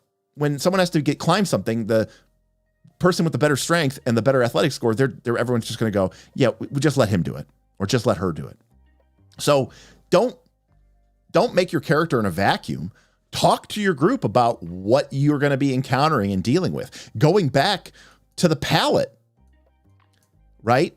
Like, if you know that you're going to be dealing with a lot of politics and cities and guilds and factions and merchants, maybe it becomes more important for somebody to be a rogue or investigator to make sure that you have that wide a range of skill points. Maybe skills are going to be really important in this game, and you should think twice before you dump that int score, because it could be useful to have an extra 2 skills trained, right? So I think that, there's a mechanical edge to building a sessions here, which I think playing Path Builder, I think is lame. I see Isaiah's talking about Path Builder. I think playing Path Builder is kind of lame. I think I get why people do it. It's fun to make your characters or whatever. But, ultimately, it's not a productive hobby. It can be fun. But I think what's more interesting is, because building something with no constraints isn't really a challenge. Building something that has constraints, like maybe you end up taking a feat or taking an ability or taking a skill that you normally would never have taken, because it better fits not only the group's mechanical needs, but it also fits the group's sort of narrative sense abilities. And so I think that it is really, really important for the group to talk about these mechanical realities and really make sure that everybody is doing their job to, fill in all the niches. Again, this is specific to Pathfinder 2nd Edition, but if there's a way, obviously if you're good at strength, you're going to have athletics. But one thing that I talk about a lot is, Follow the Expert is really, really good. They're very generous with Follow the Expert in Pathfinder 2nd Edition. And there are a lot of instances in the game where all you need to do is follow the expert. Okay. So the classic example is, the party, has to climb the treacherous cliffs, right, to get to the wizard's tower at the top, right? It's the evil wizard's tower. Okay. And so, maybe it's a athletics check. It's a series of athletics checks. Maybe it's a victory point system or anything else. So obviously you have the fighter, 18 strength plus 4, they're expert. They're level 3, so they have a +7, and they have a +11 to their athletics check, right? They're obviously really, really good at this. But here's the best part. You could just have a rogue might have, let's say your rogue is trained and has a 14 strength. Again, they're level 3, so that's 5 + 2, so they have a +7. And then let's say your wizard is untrained and has a 10 strength. They are at +0, right? Horrible. But here's the best part. If my wizard follows the expert on the fighter, they get to add their level, which takes them up to 3. And because the fighter is an expert, I get to add +2. So my wizard goes from 0 to +5. Now, is that is that the same as a +11? No, but it's a lot better in Pathfinder 2 than the odds of making a 0. In fact, it's kind of a secondary aside, but this is one of the reasons why I do not like Pathfinder 2 sort of basing their DCs off of this character instead of like this character, right? This is, in my personal opinion, this is the character that should be basing your DCs off of. Anyways, long story short, it is useful for someone to be really good at athletics because then everybody can follow them.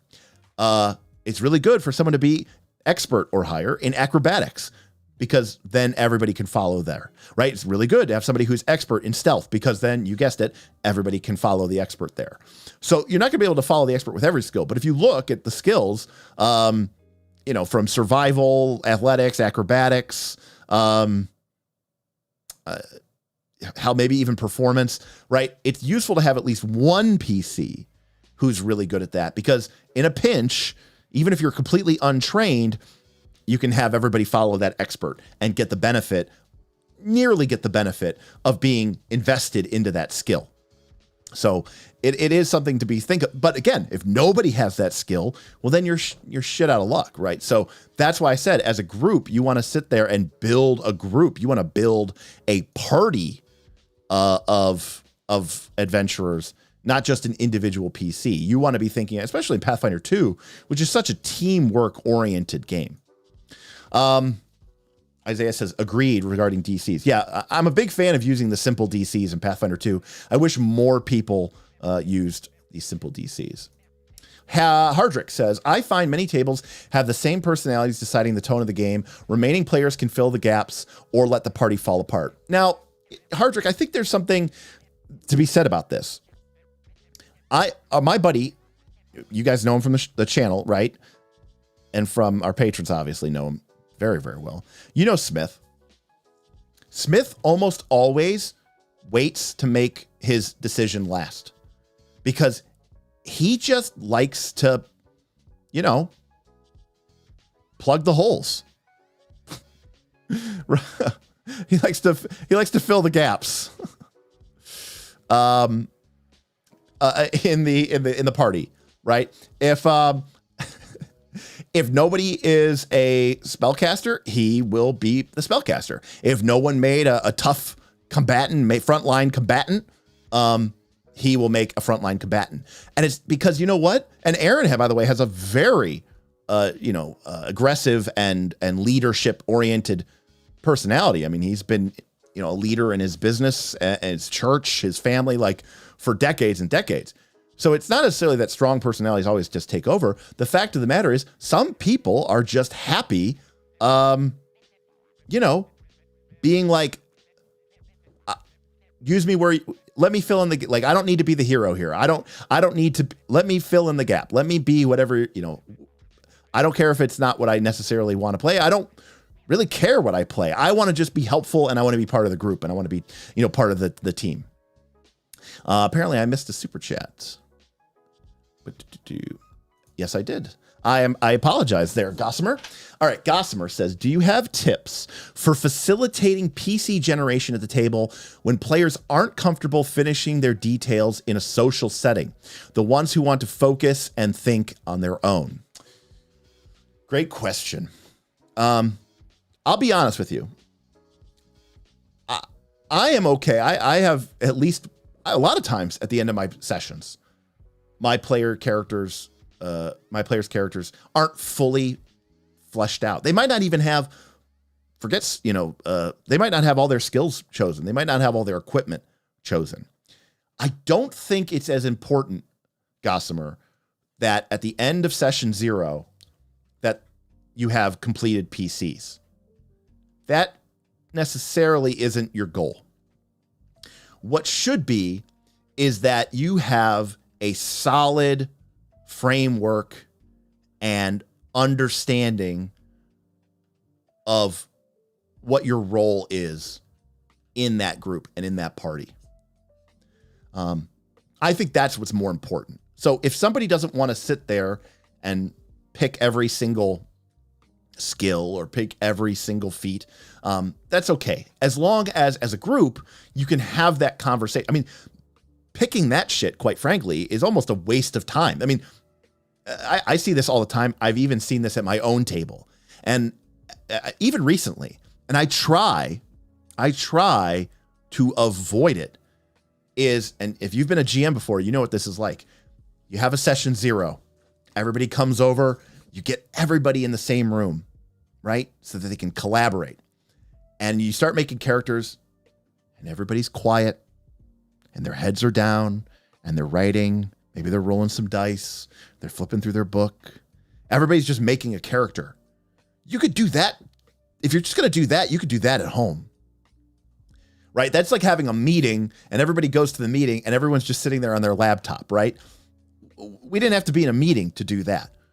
The advantage of being together is to talk and share ideas and, make sort of agreements or handshakes and say, okay, if she's gonna be like a hard frontline fighter character, I am gonna probably be more of like a skill kind of rogue, but I'm definitely gonna be going like probably dual wielding to kind of work off of the fighter, because I think that's really great. Fighter can aid me, sneak attack, do a lot of damage. Maybe Magus, unless somebody, I mean, is anybody thinking about going like arcane? Because if nobody's going to go arcane, I really just want to be like a big single target damage dealer. I was going to go rogue and skill, but if no one's going to be arcane, I'll be Magus. That'll work well with a fighter aiding me as well. And someone's like, yeah, like, oh, they're like, yeah, no, and if you do that, I was thinking about being a investigator, so I kind of cover the skills part of it. And it's like, okay, cool. We're working together. I don't necessarily need you to pick every single feat. And I think that's okay to express that as well. That you can just say, hey, don't worry about making your character or finishing your character. That's something that is probably better done almost on your own as all, on your own as all. So that's how I would explain that. Everything is an innuendo in talking about Smith. It does seem that way, doesn't it? It really does. He would not want it any other way. That is absolutely true, Ryan. Priest says, when I get to play, I really enjoy that role. Support and helping balance the group. Absolutely. And again, I mean, it's not necessarily like you're some saint or martyr, but the fact of the matter is some people are fine not being, center stage. And they'll let other people who have, pressing wants or needs or desires speak up first. And they'll say, look, I will just be the pinch hitter or the pinch runner. I'll fill in wherever you need me to. Yeah. Also, Frostjack, I mean, as far as I'm concerned, the first couple of sessions, I mean, we started playing Pathfinder 2nd Edition. We re-picked up our Abomination Vaults campaign. We originally had played through levels 1 through 4. We picked it back up, and we kind of did a little bit of a retcon, and we started playing again. And Aaron made a sorcerer, and after, I think maybe the first, maybe even the second session, he made a level 5 sorcerer. And I think after the first or second session, we were showing up, and he said, hey, Derek, I want to retrain a couple of these feats. Is that a problem? I said, no, absolutely not. Like, as far as I'm concerned, your character is written in pencil for a reason, especially those first couple of sessions. Nobody should feel like they are, pressured into playing a character that they don't want to play. So I always give people a lot of leeway with, changing. I tried the feat. I didn't really like it. Can I change this and maybe take a different spell in my spell repertoire? It's like, absolutely. That is 100% the case. I mean, very classically, if you look at Rise of the Runelord, our very first AP that we actually played, which is how this channel started, Bob started off as a dwarven alchemist because he had this Bruce Banner, Mr. Hulk idea, sort of, Jekyll and Hyde turning into just a rage monster, and found out pretty quickly that the alchemist, even the mutagenist, doesn't do that. And I said, well, Bob, we'll let your character become a barbarian. And we worked it into the narrative, but I didn't want him to throw away that alchemist. And so that's how free archetype got added to our original Rise of the Runelords campaign on this channel, is because I basically gave Bob alchemist free archetype because I didn't want his character to completely had forsaken that alchemist component of his character. But it wasn't the right fit. And we didn't necessarily have to completely sometimes you might want to remake the character, but sometimes you can make it a fun, cool story thing. And, we talked about how we were playing Rise of the Rune Lords, and this was the first adventure. And, the Rune Well of Wrath, stirs underneath Sandpoint, which triggers the murders and the people going crazy. And they were in Sandpoint, and they went into the Cathedral of Wrath. And it was actually during that session where Bob realized his character was not what he wanted it to be. And I said, the latent energy of that Rune Well of Wrath reawoken your old dwarven barbarian spirit, which you had, you put away years ago and swore off because of the danger that it possessed you with, and how the strength there, the rage scared you. But, after seeing your party members being assaulted and the power of the Rune Well surges through you, all those memories come flooding back, and okay, now you're a barbarian, right? We made it part of our story. We didn't just say, yeah, you're a barbarian now. But so, yeah, I think it's fine to fill out some of the stuff about your character, later on. Now, a rogue in my group wanted to be a range rogue, which threw our strategist fighter for a loop since they didn't have a flanking buddy. And that's a great example, Al, of hey, well, let's talk about that, right? Let's figure that out, because if, hey, if the rogue is cool, I'm going to have a flanking buddy, and everyone's yeah, I'm a ranger, dude, a ranged ranger. And someone else is yep, I'm a sorcerer. The other person's I'm a gunslinger. And then the rogue's oh, okay, well, that kind of stinks. Who am I going to be flanking with? Nobody. And then it's okay, maybe we should play differently, or I should change my class, or, come up with something different. Yes, he did murder a horse. So what I did want to touch on is this second component, which is the narrative PC backstory, because I want to share with you one of my favorite tools for, as a group, collaboratively during session 0, creating cool, awesome stories with each other. And this is called backstory cards. Now, I've talked about these before on this channel. By the way, you can find these on DriveThruRPG. We have a affiliate link in the description of this video, which if you use that, we get a couple percentage off. Doesn't cost you any extra money, but we do appreciate the extra support. So let me find this here. All right. There we go. Bringing it up now. All right. So these are backstory cards. These are produced by a company called Galileo Games. And you can actually buy these as a real deck of cards. I actually have them around here somewhere. But the idea here is you have this deck of cards which have different tags on them to sort of give you a sense or an idea of of what the card is about. And then they give you a prompt. And you'll notice that some of them talk about groups or places or events. All right. And here we go. So this is the backstory cards setting grid. And you'll notice, by the way, that there's just 3 of these. There's just 3 of these for each one. I'm going to see if I can paste this. Yeah, cool. All right, boom. All right, it's in our notebook now. So here's the idea behind this. You will, as a GM or as a group, or ideally both, fill out this grid as you're going into play. So what do I mean by that? Okay.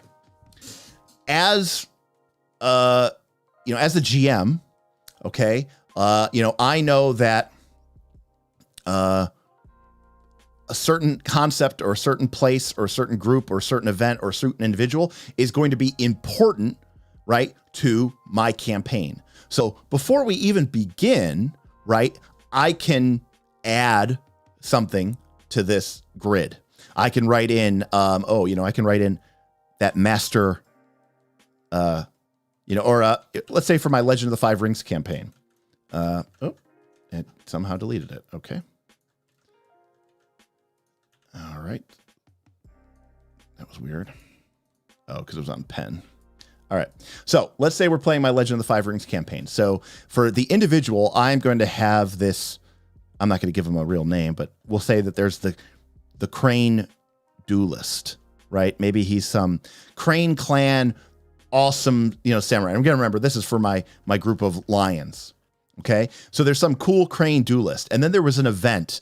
We'll call it, the Battle of Blossoms, right? This famous battle, which took place several years ago under, the falling leaves of during the Cherry Blossom Festival.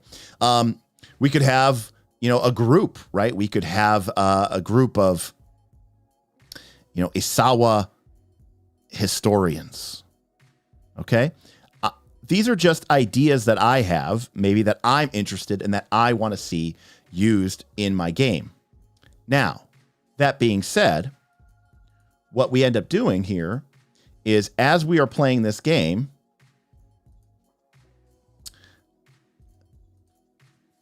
one of my players will draw one of these cards. And it says, you have a vested interest in place as it stands right now. What happened last time? You had to support or defend it. And then you'll draw another card and the number on that card. So let's say I drew this card, then I'll draw a second card. I'll ignore all of the text on it and I'll just pay attention to this number, right? 1 or 2 or 3. So let's say we get this card, we flip another card and we get a 2. Okay, great. That means that we have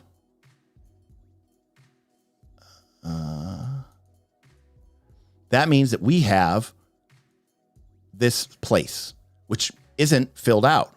So now, as a GM and a group, maybe I tell the player, I go, hey, player, what is this place that you have a vested interest in? Or we come up as we work as a group. Obviously, the GM has final say, but the player says, I don't know, I feel like my character has a really strong spiritual side and their ancestries are really important to them. And I say, oh, what about the legendary Kitsu tombs, right? Where the greatest heroes of the Lion Clan are buried, and ancestors and ancestry worship is really, really important to the Lion Clan.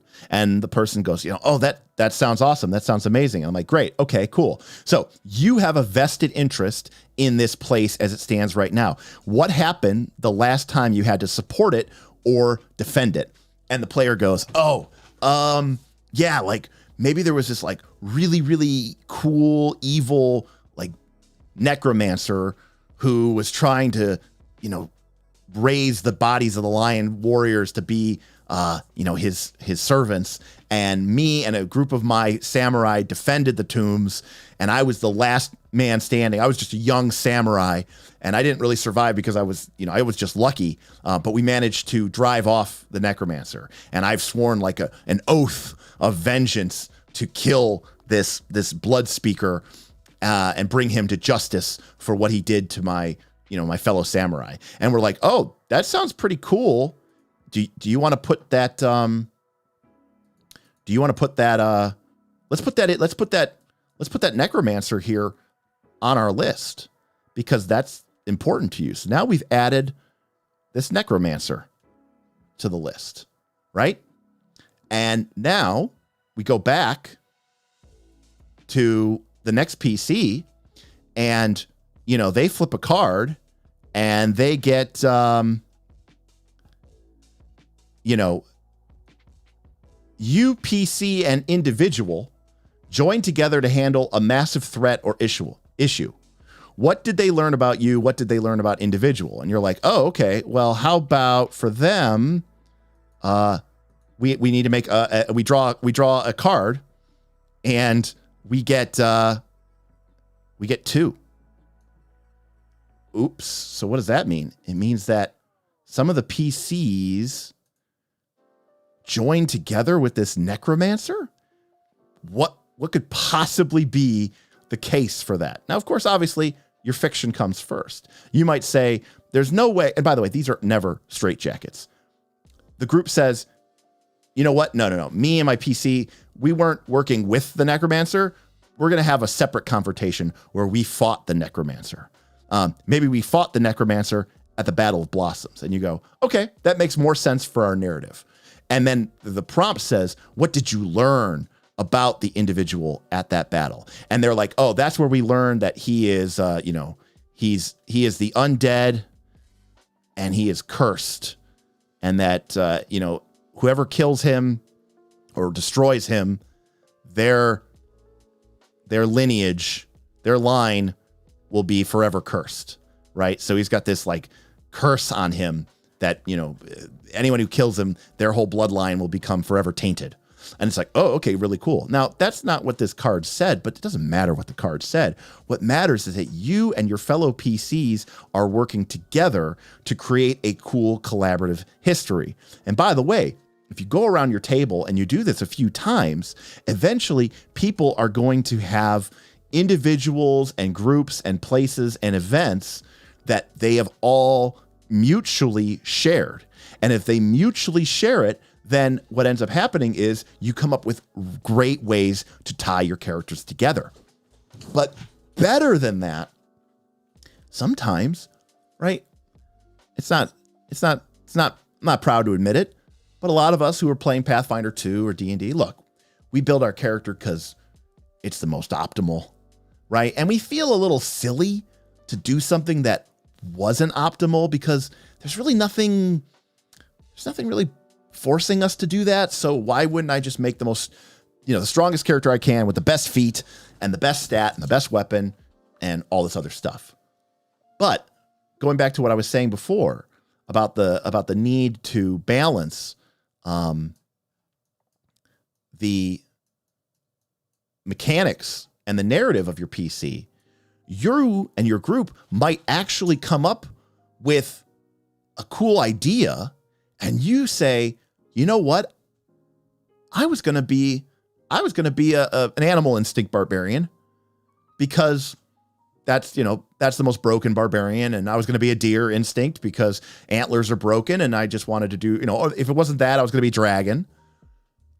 But now that we have this cool evolving thing about this necromancer and the Battle of the Blossoms and him trying to, his goal is to break into the Kitsu tombs and retrieve the ancient bodies of our forebears. I think I'm going to go spirit barbarian because it feels like that makes more sense for the game and the narrative that we're putting together. And now my character feels like they fit better into this campaign because as a deer instinct barbarian, I didn't really know what my place was. But as a spirit barbarian, that makes total sense. And now I feel like my character is connected to this world, is connected to these people, is connected to these stories. And now I feel really rooted in this game. And it's like very, very cool. By the way, this is where you could get something really cool and crazy. I mean, this wouldn't be for Legend of the Five Rings. This would be for like Pathfinder 2nd edition. If somebody wanted to come in here and say, hey, Derek, I want to be a ghost PC. I want to be an undead PC, like a spectral PC. Ordinarily, I would probably say no. But if the idea is that one of your characters is like the spirit of the Kitsu tombs, who, the afterworld has sent back in order to give them one more chance to right the wrongs that they were unable to do in life, and that they will only be put to rest after the necromancer is defeated. then that suddenly feels really cool and appropriate and tied in. And I wouldn't have a problem with that person being an undead archetype at all in this particular campaign. So I really love these backstory cards, and I have used them many, many times. In fact, I'm totally fine not even playing the D&D game or like, the RPG game. I'm totally fine just playing backstory cards and just making cool stories up with my friends. The original set has a bunch of cards. I don't even know how many, like 30 or 40. And they have expansions, right? Like this one's called Distant Worlds, which is a little bit more like, for space campaigns. So it's like, while traveling to a place, your ship went out of control. Who fixed it or got help? What did you have to give up for it, right? Oh, cool. While at a place, you and a different PC discovered a strange artifact. What's the one thing that you two haven't been able to discern about it? And just like that, suddenly we have this mysterious artifact that's a part of our campaign, and we have two PCs who discovered it together and are sort of locked into this sort of this party because of their mutually shared experiences. And while we're doing that, we are also building good, strong mechanical characters that complement each other and function in the game. All right. So let me read through these chat questions really quick, because I see that there's a couple of them. Isn't there a Foundry version of the backstory cards? Lollipop, I do not know, but that would be pretty cool if someone does know that. I do not know, but that's really awesome if there is, because that would be really sweet. Sean Clayton says, I'm playing in a 13th Age game. It's awesome. Just 3 players. Doubly awesome. One rogue needs flanking and a spellcaster. I wanted to play commander, so I'm always engaged, but the rogue needs it. Yeah, that's number one. Commander is a great thing from 13 True Ways. It's a great class. And secondly, like that's smart. Like you're complementing your other players and filling in a much needed role. And even if maybe that wasn't what you 100% wanted to be, you're going to have more fun with that, because it fits in. How would you handle onboarding / session zeros for new players in an ongoing West Marches game? I think Frostjack, I think you do the same thing. I mean, for session 0, obviously you want to make sure that the, components are the same, for the permissions and the palettes and stuff. I mean, West Marches game has decided, you're not even supposed to really fully have this idea, draw maps and leave blanks. In a West Marches game, you might have the town here on the edge of the map with its, little wall surrounding it. And then beyond, you have the dark woods and, and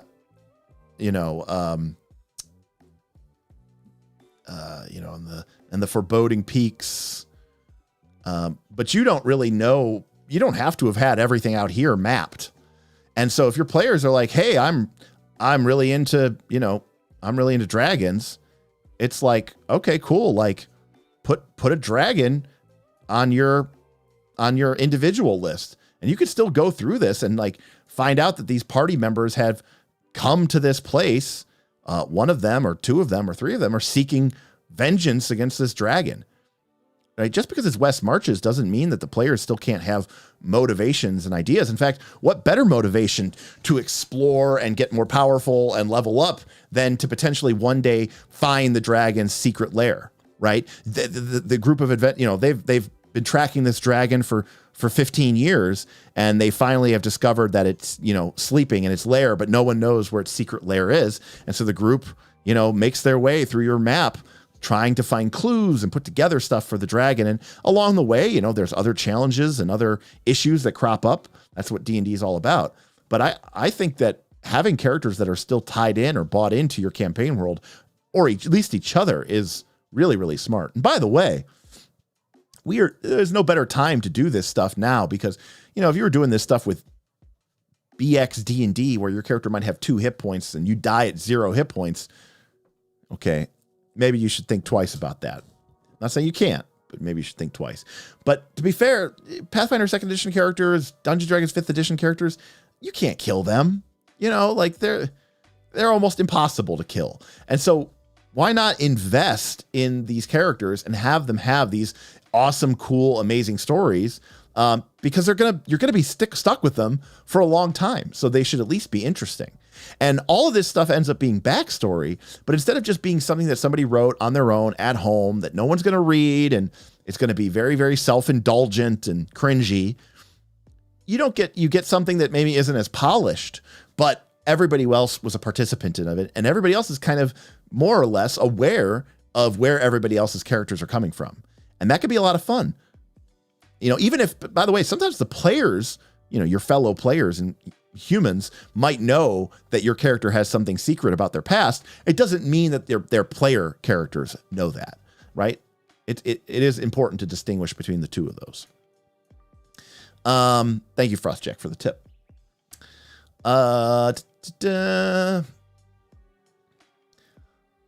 So are these meant to lead into the story during session 0? Well, that's the deal. Call me Al. Remember, when I am, if I was playing an adventure path, okay, let's say I was playing Rise of the Rune Lords, I would probably fill this out quite differently, right? I might put, Sandpoint.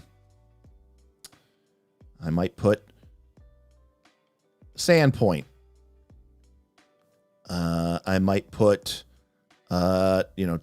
Turtleback Ferry. I might put what was it called? The recent unpleasantness. I can't remember what they call it, when everybody was getting killed in Sandpoint. For group, I might put, the skin saws. And I might put, individual. I might put Noalia. I might put, or Ripgut. I might put the Skin Saw Man. I might put, Mokmorian, right? Like, I know what my campaign, now in this case, I'm giving like a lot of details away, but like you could also just fill this out with just if you just really wanted to focus on the first adventure of Rise of the Rune Lords, you could just put characters from town, right? Like you could put Amiko, you could put Shalelu, like you could put I can't remember the mayor's name. The mayor. The place could be the Rusty Dragon. It could be, the Temple of Desna, right? Like you could just put all the stuff that would tie the characters into Sandpoint and make them invested into your campaign. You could also leave some blanks to give the players a little bit of wiggle room and allow them a chance to, make their own kind of narrative impact on the story. Boothby says, just getting here, did we cover the significant other player that asks you to make their character? All right. I just want to take a quick aside to talk about that. There was a period of time where I played Dungeons & Dragons with my significant other, both as fellow PCs and as a dungeon master, and she was a PC in the party. We also had another member of the group, a friend of ours, who was also playing with, at the time, his girlfriend in the campaign.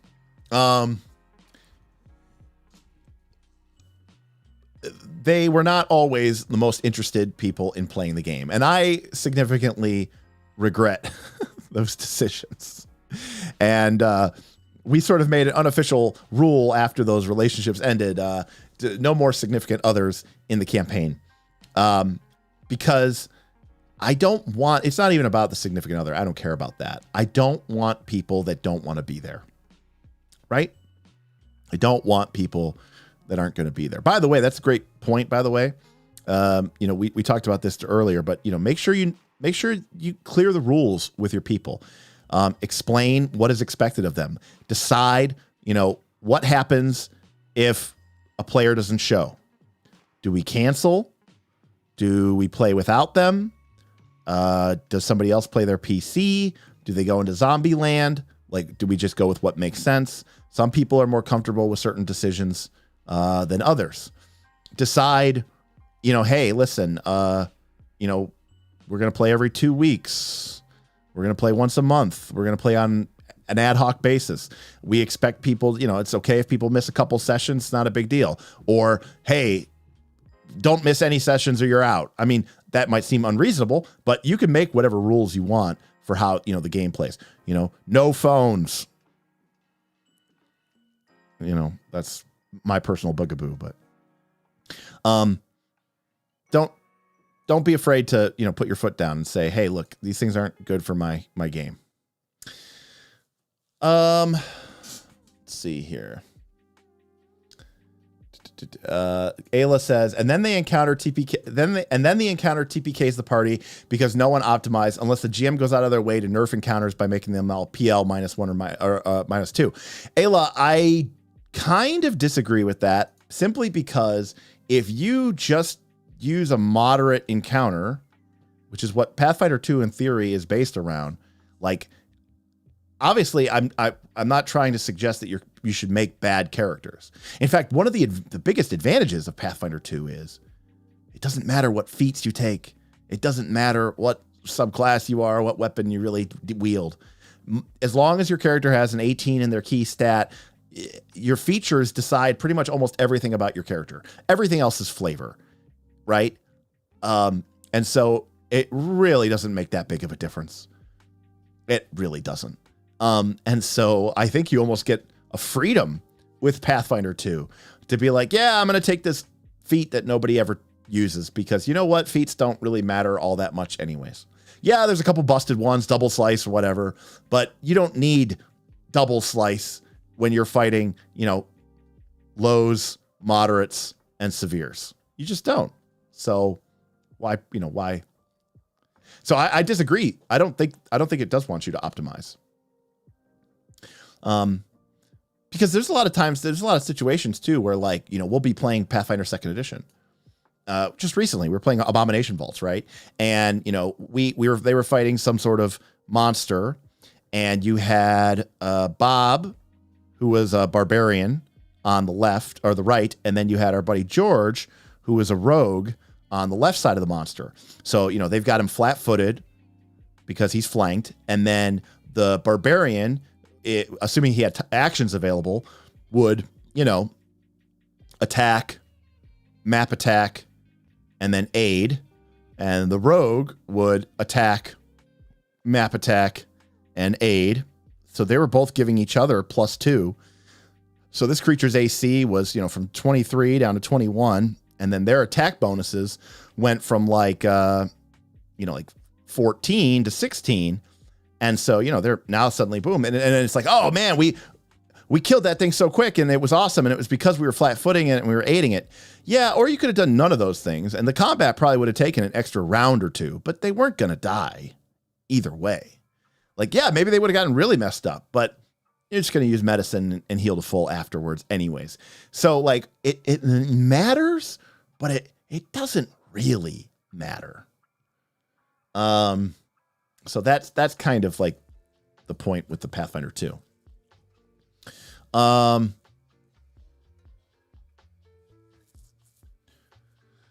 Let's see. Mike, you made it. Awesome. Had so many good times in the Rusty Dragon. I mean, it is a fantastically described and portrayed in /tavern. So Ayla says, your experience is different from mine then. My players have TPK to moderates in test combats. They don't anymore, mind you, because they know how to make good characters. Interesting. I guess in my experience, if you have a key stat of 18 and your AC from item and dex is as close to +5 or +6 if you're in heavy as possible, I find it very difficult unless your characters are literally like, what are you doing this turn? I'm dropping prone, I'm dropping all my weapons, and then I'm going to crawl 5 feet square. If that's what your players are doing, okay, there's nothing I could do to help them. But yeah. Also, if you're worried about that, then don't throw moderates at them. Throw lows at them.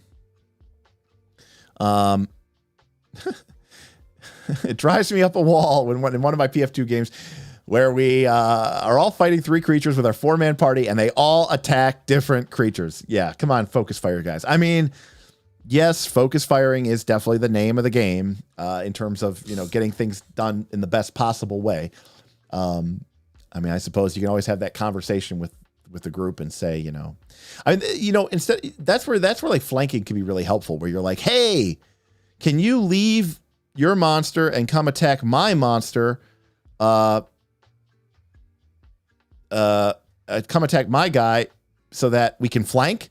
It'll help me out. It'll help you out too, but it'll help me out too. It's like, instead of being like, dude, we should just be focusing on one monster, just phrase it in more of like I want to aid your character. I want to help flank with your character. Like, make it so that, the player feels like more like they're being assisted rather than being told what to do.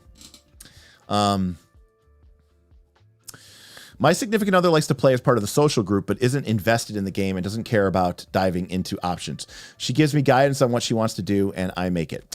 Yeah, I mean, that's a tough spot to be in, right? Like the concept of the RPG, as a social activity only. And the thing is like, I mean, I'm kind of particular about this. Like, if I'm going to watch a movie with somebody, like if someone's like, oh, we could, let's watch a movie. And I'm like, oh, hey, there's this movie I think you'd like. I want to watch it. Or, there's a new movie out and I want to watch it. And someone goes, yeah, I'll watch it with you. And we sit down on the couch and we're watching it. And then they're just, they're watching the movie. They're just on their phone. I'll stop the movie. I'll be like, well, I'll watch it later. I can't stand that. Like, I won't even be on my phone while I'm watching a movie. Like, even if I was by myself, because I'm like, if I'm watching a movie, I'm watching a movie. But if I'm going to do something, I'm going to do it. So for me, role-playing games are an interactive, collaborative experience. It's not like going to the movie theater. If 5 of us go to the movie theater and one person isn't paying attention to the movie, it doesn't affect my experience that much. But at a role-playing game, I feel like it does. And that does, but that's obviously a tough situation for you to be in because, obviously significant others and there's, real life social dynamics to take into account there. But then it's kind of like, well, look, if you are accepting that this is the activity that you are going to play anyways, then let's find a version of that social activity that you actually enjoy. Like, maybe we need to find, a new game, a different game, one that's more rules light or more narrative focused or more tactical focused, whatever it is that you like. Like, I'd rather us play. I'm open, I'm game down to play whatever. So,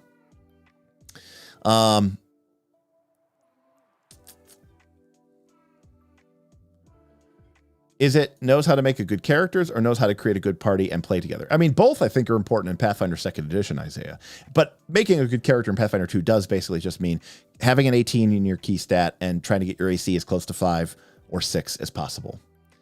To this day, I still need to remind my players about basic mechanics that their characters can do. Look, I will be the first to admit that I am... Well, I guess I don't let Bob know, but, I'm somewhat spoiled because most of the people I play these games with are, part of this channel and, help run it and get to, are talking with you all every day about these things. So they're pretty well informed. That being said, Bob still makes me want to jump off a cliff sometimes because he just doesn't remember how things work. But for the most part, he is quite good. So it's interesting. There's a line from Star Trek Generations, which is, if something's important, you make the time. And I love that quote. I actually used that quote in my high school graduation speech because to me, it also means that the thing that people spend the time on is important to them. And I try to pay attention to that. So what I mean to that is if your players, even after playing all this time, need to be reminded about basic mechanics that their characters can do, then I am left to question and wonder, are you really playing a game that they are all that interested in playing? Because when people are into something, they are into something. And, they will pay attention. They will pick stuff up. They will, learn the ropes. They will dig into it. If somebody's into golf or they're into racquetball or they're into swimming, right, or marathoning or whatever, you're going to be able to see that by their, reading up on it and in researching the best shoes and the best clubs, and they're just going to be really, really into it. And if people aren't into it, then it's kind of like, hey, we could do something else. We don't have to do this particular activity. Forlorn Knight says, I don't think that's a bad way to engage with the game as long as you're okay with building it. And I don't think the movie is a fair comparison. Different levels of commitment. Well, Forlorn Knight, to be absolutely clear. Yeah, with the movie, it isn't a fair comparison because it is different levels of commitment. But I am saying that as a player and as a game master, if someone is at my table and they are not contributing, then in my mind, they are a negative because it's not enough that they're not pulling their weight. They're bringing everybody else down. That's my experience. Yes. Map attack. A-list. All right, we're diagnosing A-list group here. That's the funny thing. I frequently check in to get feedback, and everyone else seems happy, enthusiastic. So I don't know what to make of it. They keep coming back regardless. Yeah, I mean, it is interesting. I don't particularly know what to say to that. I mean, if you're having fun and they're having fun, then I guess, great. Whatever you're doing is the outcome is the best. But it is interesting to me that if people don't pick up on that stuff, then maybe they aren't interested in the tactics. But if they're enjoying the game, then you're doing something right. There are people that enjoy activities even when they are consistently bad at them and don't improve much over time. Interesting. That is not me at all.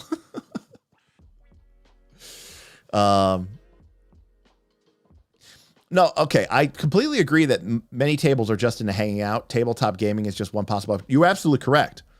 If everybody is on the same page, Hardrick, I think that's totally fine. Beer and pretzel style role play. Nobody gives a shit. We're all just here to just, have fun and hang out. That's fine. What I am suggesting is a situation where you have a player who is their investment level is, you have one player whose investment level is 8 of 10, and then a 9 of 10, and then a 7 of 10, and then another 7 of 10, and then you have somebody who's like at a 3. I'm just suggesting that is problematic in my personal experience. So, if everybody's a 3, it's totally fine. Or if these people are, only 5s and 6s and 4s, then having a 3 is fine too. I'm just saying that when you have a group of players who are really actively engaged and really want to, engage with the game, and then you have somebody who's basically just like, I'm just here to drink and have fun, that's where you get, I think, into problems. So, because again, it comes back to, those expectation settings. By the way, interestingly enough, this situation here, at least the one I originally had here, that one, this is one of the reasons I actually really like playing Powered by the Apocalypse games. Because in Powered by the Apocalypse games, as a GM, there is no initiative order at any time. And the way that Powered by the Apocalypse games work is, I will engage with a player and say, I'll describe a situation, and then I'll say, player A, what do you do? And then they start describing something, they roll some dice, and I describe the fallout, and then I go, player B, what do you do? And then they describe something, and I go, you know what, I'm going to go back to player A. And then I go over to player C, then I go to player C again, player D, and this person, I'm not saying I'm ignoring them, but what I'm basically doing is sort of right-sizing their investment level. You ever see somebody who's like almost annoyed or irritated or almost anxious when they get called upon? I understand that initiative order is good for people who don't feel like they have the desire to speak up. I'm not talking about people speaking up. I'm talking about me as the game master reading the table. And let's assume I'm playing a game where you can't do anything unless I ask you what you're doing. The result is I end up in a situation where I'm going to go to these players a bunch, and I might only occasionally check in with the level 3 player. And you know what? They're good with it because they don't want to be getting called on all the time. They don't really even want to be playing this game. They're mostly here to just kind of sit back and watch everybody else play and be like, oh, this is pretty cool. And occasionally I might just check in with them and say like, hey, we haven't heard from you in a minute. That's what's happening over there. What's happening over there. And then even phrase it, say, at this point, is there anything that you want to do? And if they go, no, I'm good. You're like, cool. Boom. Back to number 7. Cause you don't have to worry about like skipping their turn, which fucks up the initiative, which fucks up the combat. It's like, you can't just say, I don't do anything in D&D because you're like, no, you have to take your turn. You have to do something awesome. But there are no turns in Powered by the Apocalypse. I can just move it around. There's no such thing as like wasting your turn because there is no such thing as a turn. And so that's one of the reasons why I really enjoy PBTA games, especially when I'm playing with, at a convention or whatever, or like with a pickup group, because I have been playing for so long that I can kind of determine who's the, people who are the most engaged, and other people may not care. Alternatively, you might have a player who cares a lot, but they're kind of shy. They're kind of introverted. They don't want to get called on all the time. They're really paying attention. And it's just important for you to constantly, check in on them and say, hey, is this the moment that you want to do something awesome? And they'll let you know, or I might even say, okay, but then I might turn to that player, I'm dealing with other players. I might turn to those players and say, hey, if at any time you want to do something, you let me know. And I'm basically like giving them a free interrupt permission to kind of, when they're ready to do whatever it is that they finally feel comfortable to do, to go ahead and do it. And occasionally, if you really want to bring that introverted out, you can directly call on them, but realize that sometimes that might put them under undue pressure, which again, it all comes with that sort of experience and flow and all the other stuff. But that is one of the reasons I like PBTA so much as well. Let's see.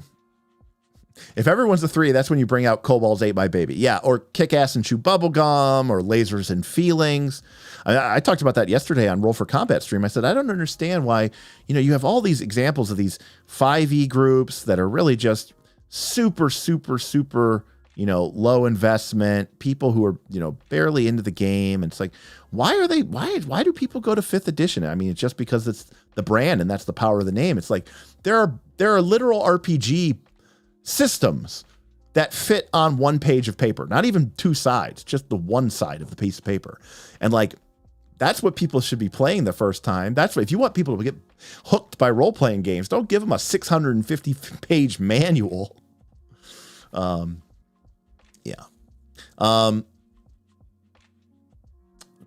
is a good PBTA game to start with as a GM? I really should pick up that system. That's a great question. That is a fantastic question. It has some strong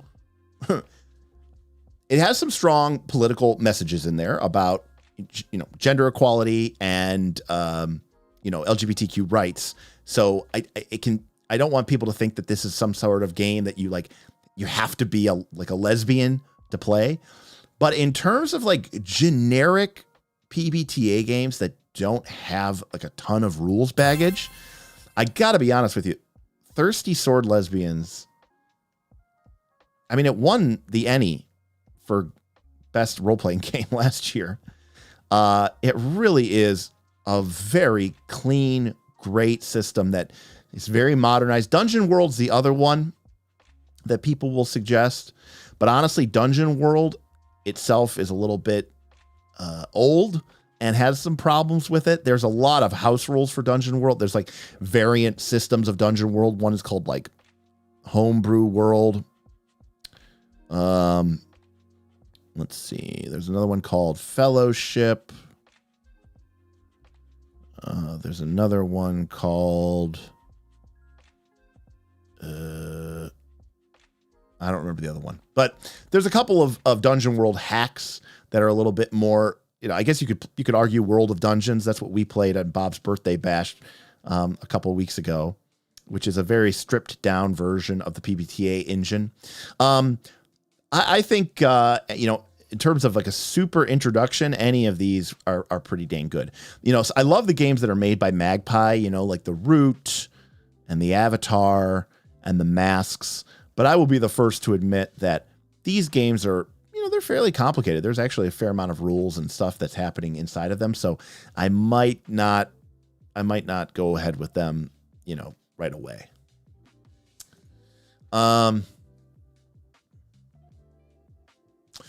Yeah, Sean, I think about the spotlight is like, I think there's a pressure when you're playing D&D games. It's like, look, it's your turn, whether you're ready or not, because the initiative came to you. And it's, the game rules are assuming that your character is going to do something meaningful. If you don't do something meaningful on your turn, you're wasting the group's turn. It's almost like you're wasting your character's potential. Powered by the Apocalypse doesn't work that way. So, because there's no concept of a turn. I could cut to you and you say, I'm going to keep my bow drawn. I'm going to keep an eye out for if anything comes down that hallway. And I'm like, cool. And it's not like, oh, you just wasted your turn. You should have attacked the monster that I'm attacking. I might go right back to the same player who was just fighting that monster and say, you look over to see that the ranger is keeping the corridor covered. The monster growls in your face. What do you do? And suddenly it's your turn again. Like there's no, oh, you've wasted your turn. You suck. Like you're making it hard for us. Sean, I never experienced World of Dungeons until the show y'all put on. It was friggin' amazing. I'm glad you enjoyed, Sean. Dungeon World is a bit more check if move triggered than World of Dungeons. I love one move PBTA that John Harper loves to do. World of Dungeons might be my favorite system ever. Yeah, World of Dungeons is a definite go-to for me. It's super quick, super clean, easy to play, easy to do. I like World of Dungeons quite a lot. Can I get a link? Can we get a link to this RFC stream? If you go to Roll for Combat's webpage, I think it's their most recent live stream. Great role-playing Debbie. Thank you for the $5. It can just be a comfort thing too. I've done thespian speeches before with my group, but I went to a con and anxiety just killed me. Absolutely. Comfort is king. And as a GM, I am always trying to read my players. I'm trying to read my room. I'm trying to sense what their comfort level is. And, you can make soft approaches to people and be aware that anxiety and introversion are things. And just because somebody doesn't want, just because somebody isn't participating doesn't mean that they aren't interested. I don't have a problem with people staying back, being quiet, and not really participating when they're interested and they're paying attention. And again, sometimes I feel bad because the nature of D&D and Pathfinder kind of forces those characters to have to take actions, especially in encounter mode. Whereas again, in like Blades in the Dark or Powered by the Apocalypse, it's a little bit more loosey-goosey, and those characters can be more kind of wallflowers and kind of hang back and get more of a sense of, and then when they find a moment where they like, this is the perfect time for me to step in, they could do so. Or if I, constantly, every, 15 minutes or so, check in with them and ask them, hey, are you good with everything that's happening here? Would you add anything? Is there anything you specifically want to do? And if they go, no, this is good. This is good. And it's not because they're not paying attention. They just don't want to make a big deal about something. But when they do, they will. What I have a problem with is people who just aren't paying attention at all. So that's where I have a real problem. Looking forward to the Root Yeah, me too. I'm really looking forward to playing Root. Priest says, my groups are always LGBTQIA plus friendly, so this is great. Thank you. Yeah. Thirsty Sword Lesbians, again, literal gold. I mean, again, it is, it definitely has a political edge to the book. And that's okay. That's their right to make whatever they want, product they want to make. But outside of that, the game engine that they have created is very, very, and it's nothing revolutionary. It is like, it's like 30% classic PBTA mechanics, 20% Monster Hearts, like 30% new PBTA, aka Magpie, and then it's like, 20% legitimately new stuff that they added. I love, they have this move called Stagger. I love it. It's such a cool concept. I love how they do it. Something I would want to steal for any PBTA game I was basically doing. And so what my point is, they didn't do anything super revolutionary. They just took some really core concepts of Powered by the Apocalypse, stripped it down to its bare essentials, added in some of the new PBTA tech that really came out of Magpie and some of the other intermediary Powered by the Apocalypse games, namely around conditions, and added in some Monster Hearts components in the sense of sort of using a narrative meta currency. And then they added some new stuff as well. And it's just really, really great. On the 1 to 10 eye range, as a player, I think I'm usually about a 7, assuming I've bought into the game. I am interested and care, but tend to be less talkative unless I'm feeling inspired in the moment. And Ayla, I think there's something to be said too about these investment levels. Sometimes somebody being like a 10 or a 9 can be problematic because that player might, be a bit of a bully or might be a bit of a spotlight hog. So you do, sometimes I would argue being like a 7 or an 8 is probably ideal, actually. I'm less interested in a player asserting their authority, and I'm more interested in just being like, hey, can you just be part of the group? And when we have conversations, I'd like for you to chime in. That doesn't mean I want you to be the leader of the pack.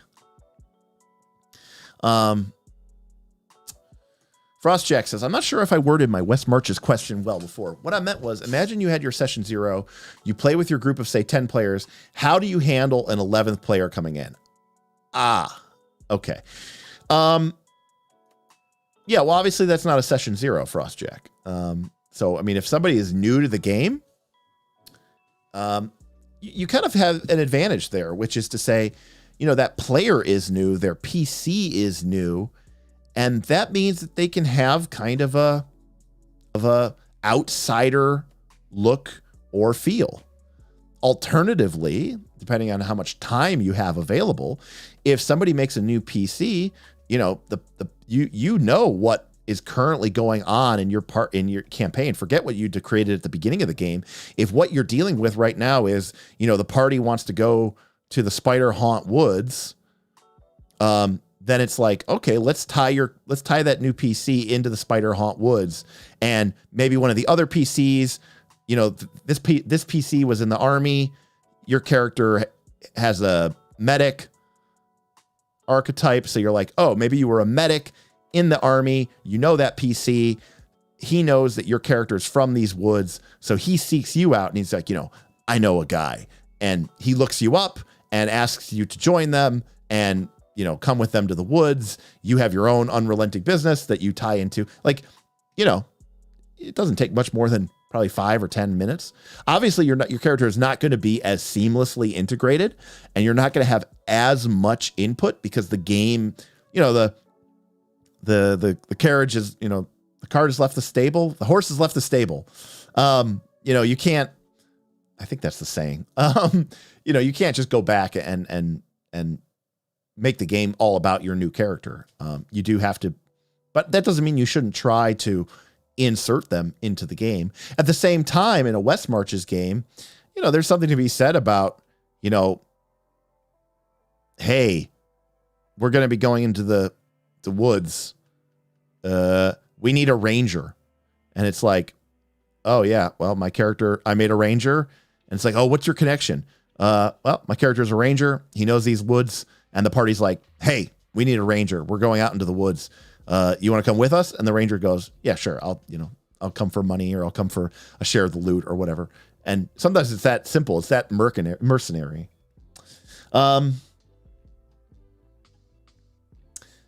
Thank you. Putting the cart before the horse might be what I was reaching for. I don't know, Barthok. Like, isn't there something about like something has already, because putting the cart before the horse means like, like counting your chickens before they hatch, right? I'm thinking of like, you can't, it's almost like water under the bridge. Don't cry over spilled milk. It's more one of those sayings.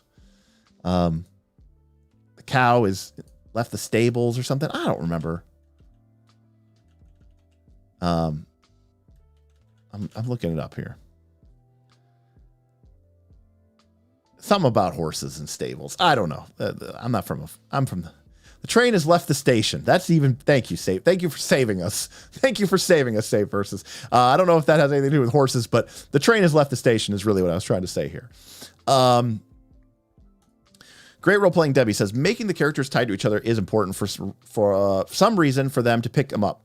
Unless the players are all experienced, I'd avoid the you get hired suggested by someone else. Yeah, listen, I would too. I'm just saying that in a mercenary campaign like Western Marches, that can sometimes be, that could be sometimes appropriate. It's far better if your character can fit in, slot into these, concepts that we have already established. Because by the time your campaign is underway, right, you should have a fully developed grid. Even if you're not using these backstory cards, like you should know who the major and most important individuals are in your campaign.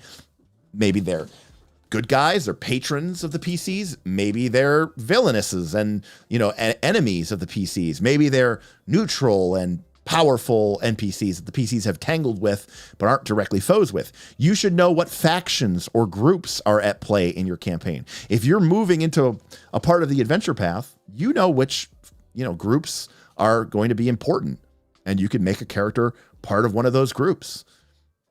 I mean, I'll not a spoiler alert, but, for Quest for the Frozen Flames, the group is obviously from the Broken Tusks, and they're being pursued and chased by the Burning Mammoths. Well, maybe someone makes a new character, and you could they could just come from, but at the start of the campaign, everybody's a member of the Broken Tusk. And you could just be another character from the Broken Tusk when a new player joins the campaign or someone dies and you make a new character. But maybe they're a Burning Mammoth. And maybe they're in exile, right? Because we know that this is part of our campaign now. We know that Burning Mammoth is an element of our campaign. And that's a cool way for us to touch point onto that. And it's like, oh, they were exiled and, they seek the group out and, make it a peace offering and, or something like that, right? You know what the important places are in your campaign. You know what the important events are in your campaign. So by the time your campaign starts, these should all be completely filled out. Even if you're not using this grid, you should at least know who the important, people, places, groups, and things are, and like events happening. And you should try to at least tie a new character to, one or two or three of those. And again, they could even go and, they could go and grab one of these cards. Boom, pick a. You and a PC were rivals, but something changed between you not too long ago. What emotions still linger, right? So, boom, automatically your character has a connection to one of the other PCs. And again, the arrows on these cards are designed for you to help decide which PC it is if you want to do it randomly. But there's nothing wrong with picking that out. 13th Age is just custom, just perfect for doing this type of thing, Grim. I mean, between the icons and the major power players, like that is really, really, it's almost like it almost feels like it's custom made for that. And so, yeah, I mean, like, I find this to be a incredibly rewarding and awesome way to do my session zeros. And, when we're done, what we hopefully have is, number one, we have, let me zoom in here. Okay. We have solid expectations set for everyone, right? Everyone knows what kind of game this is going to be. Everybody knows what kind of safety measures are going to be in place. We've talked about the palette. We've talked about our lines and our veils. So that's step one. Then, if you're feeling up for it, you might collaboratively build a game world. Or at the very least, you can populate, maybe as a collaborative effort, the setting grid that the backstory cards use. And then we are going to together build PCs and build a party. And that means mechanics and narrative going back and forth so that the characters feel like they are part of a living world, because that is why we play tabletop role-playing games. At least it should be. Ayla, $5 super chat. Thank you, Ayla. How should you handle a new player joining a campaign midway through? Should you call for a new session zero? Curious about your thoughts on that. Yeah, I think you should, Ayla.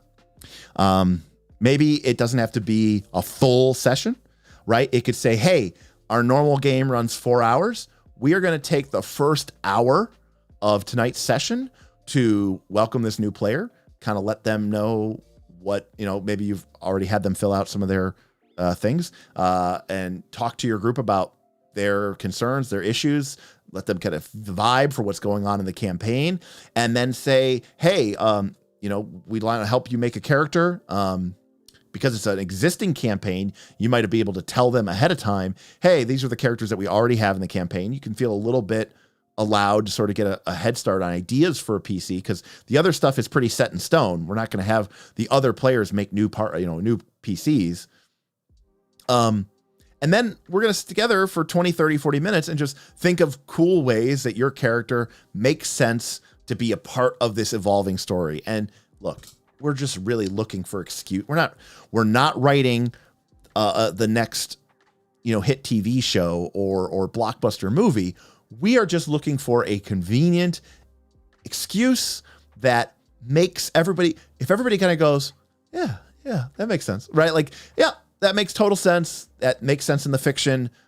Everybody kind of goes, that doesn't feel weird or awkward or like we're stretching. Nope, it fits in smoothly and seamlessly. And then once we have just a couple of those things together, and you've talked about the expectations, the permissions, the lines, the veils, it's important that they know what is and isn't allowed here. I mean, that might even have a conversation that you have with them before they join the group. Because to be clear, I'm willing to give some wiggle room to a new group, because you are trying to create your own social contract with one another. Ultimately, like I said, the GM has to be okay with that. If a player has a real problem with the way that you're going to run your campaign, and that is an important element of your campaign, you shouldn't feel free to. You should probably ask that player to leave. That being said, if a new person is joining an already established group, I think it is more appropriate to expect for them to conform to the existing group's social dynamic. Part of joining an established group is you don't get as much say into the tone, the rules, right? If you're joining a campaign and everybody's, really funny and jokey and making silly characters, and you want to be this real serious badass, you're just being a dick, and you just need to get with the program or join a different campaign.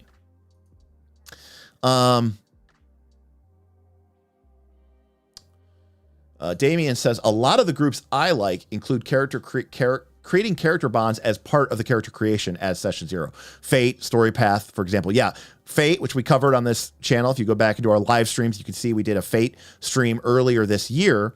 Part of the character creation process is adding an aspect to your character and then going to the other party members and saying, how are you connected to that event, and how can we tie our characters together? Traveler, which we are probably going to be doing a session 0 of tomorrow, mostly just to kick the tires on the system, has as part of its character creation these careers, kind of like a life path. And every 4 years, your character goes into a new career in, part of their prehistory before the game starts. And the game has rules and sidebars and advice and recommendations for how you should tie your characters together at various points over the, say, 20 years before the campaign starts, of how they might have come to know each other or run into one another or, run afoul of one another over the intervening, time. And I think that's fantastic. So it definitely makes it a lot easier, Damien. Lolly says, I think there should be routine checkups, even if there aren't new players joining. Sometimes you need to make some course corrections, or interests or individuals of the group shift over time. You know what? I completely agree with that. In fact, if you're playing a traditional, Paizo style AP, then I would say that a great practice to get into is just, because you're typically going to do 6 adventures. And it's probably a good idea to probably check in after the first adventure, right? So this is our session 0. And then we have the first adventure. And, that first adventure might take, 4 to 5 to 6, maybe 7, 8, sessions or something like that, 10 sessions. And then you can come back and you can have a check-in and make sure everybody is on the same page. And then you probably don't have to do another one after the second one or third one, but I would probably do another one here. And that's probably what you need to do, I would say, over the course of a campaign. Like, you probably don't, once you've had a session 0, a first check-in after the first, 4 to 10 sessions, and at this point you've been playing for months, you probably don't need to check in again for the rest of the campaign. People are probably pretty, you've probably filed off the rough edges at that point. But I think using that structure is a fantastic idea. If you really wanted to add something else, you might just have another real quick check-in, just even after the first couple of sessions. But I think checking in after the first adventure, checking in after the first couple adventures, and then I think then you're probably pretty good. So I do like that advice, Lolly. That's good stuff. Ayla, I am asking because at the moment I might be picking up a new player in my game. Party is currently on an ocean-bound ship, and the new player could be found as a castaway or appear as a member of the crew. Absolutely. But I would say, look, the advantage of an RPG, right, is a dramatic irony, right? Like, sure, maybe they're a castaway and they have a connection to one of the PCs, right? Like that, it's like, what are you doing here? Or, how could you possibly feel free to retcon stuff, make stuff, that wasn't explicitly stated, make it somewhat true anyways. And, like maybe the players were, sailing to an island, and maybe one of the PCs never really had a good reason for why they were going there. And then you retcon it and you say, you heard a rumor, or you received news that your friend, there was a shipwreck off the coast, and all hands were reported lost, but you refused to believe that. And so you are coming to this island to prove to yourself that they're dead, because you feel it, in your heart of hearts, they're not dead. And then they get to the island and they find the castaway, and it's their friend. And they were like, I knew it. I knew you weren't dead. Something was telling me, it was a vision from my God, or, whatever silly reason it is. But you could just totally make that shit up, whatever. People love that stuff, especially if you're just doing it collaboratively with other players, and someone else comes up with something, you say, that's great, we should add that. Oh, that's a great idea too. We'll tweak that around, because that'll be a lot of fun. Look, to be clear, there's a lot of internet weirdos out there. Okay. That's just the way it goes. Even if somebody checks out after the first session, look, if you don't want to play with somebody, don't play with somebody. If you don't want to play with a group, get the fuck out. Like, no, don't ever feel like you're forced to play with a group of people you don't want to. This is recreational hobby, people. Don't ever put yourself in a situation where you feel uncomfortable or unwelcome or not appreciated. Trust me, it's not worth playing these stupid, silly games to go through that. So, again, I think checking the vibe is important, but also, like, if somebody's a problem, get rid of them. Don't work with them. Like, if this is someone that you've known for a long time, or it's your best friend's husband and, he's got to play in the group, I understand that you might have to jump through some hoops to deal with them, because that's real life. And if you kick the husband out, then, your friend, the wife, has to go too, or whatever. If you have a problem with, Mark's boyfriend, then, well, you kind of have a problem with Mark, and Mark might get mad at you. Right. And you want Mark. You've been playing with Mark for a long time. And just because his boyfriend sucks, like, you don't necessarily want to, lose both of them. And that's real life. But if you're playing with, like, new players, people who are just coming into your group, or it's like a pickup group at like a local store, a library, or online, fucking boot them. Fucking boot them. Don't even deal with it. It's not worth it. It's not worth it. I promise you, it's not worth it. Let's see. Question. How do you switch towns from players? 13th age here. Huh? My players have done all the things in the starter village. I'm an AP GM, and the sandbox is new to me, so it's strange, this part. I don't quite know what you mean, Sean. GM Scott tipped $5. Just got back from dinner. Can you repeat the part where you said the stuff about the things? Absolutely, GM Scott. Step 1, make sure you set solid expectations. Work together to create a palette of things that you'd like to see in the campaign and things that you would not like to see in the campaign. Work together, possibly using Monty Cook Games' PDF, which is called Consent in Gaming, to establish clear lines and veils. Very important for when you're playing with a new group of players that you've not played with before. The palette process, I think, can be really rewarding with a group that you have a lot of experience with, because it's a fun way for you as a group to explore new gaming spaces. It might even possibly lead you into playing a new system. Sometimes when me and my friends get together, we create the palette of what we want out of our next campaign before we've even chosen the game system, because what we determine is that whatever things are important to us in the palette will help us decide what game system is going to be the best one to sort of fit those needs.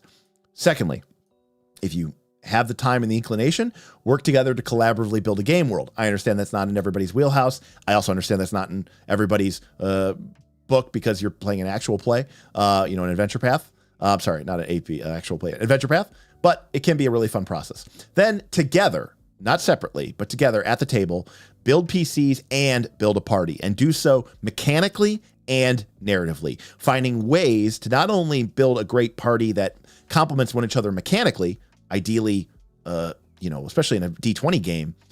Oh, you're a fighter, I'll be the wizard. Oh, you're a thief, I'll be the cleric, right? This is, oh, you does somebody have dark vision? Does somebody have, we have a bunch of these ancestries. I'll be this ancestry because it'll give us access to some cool new abilities that we didn't have access to before. Look for ways to complement each other mechanically, but also look for ways to tie together and complement each other narratively. That is where the Galileo games backstory cards are really, really cool. Again, our drive-through RPG link is in the link description below.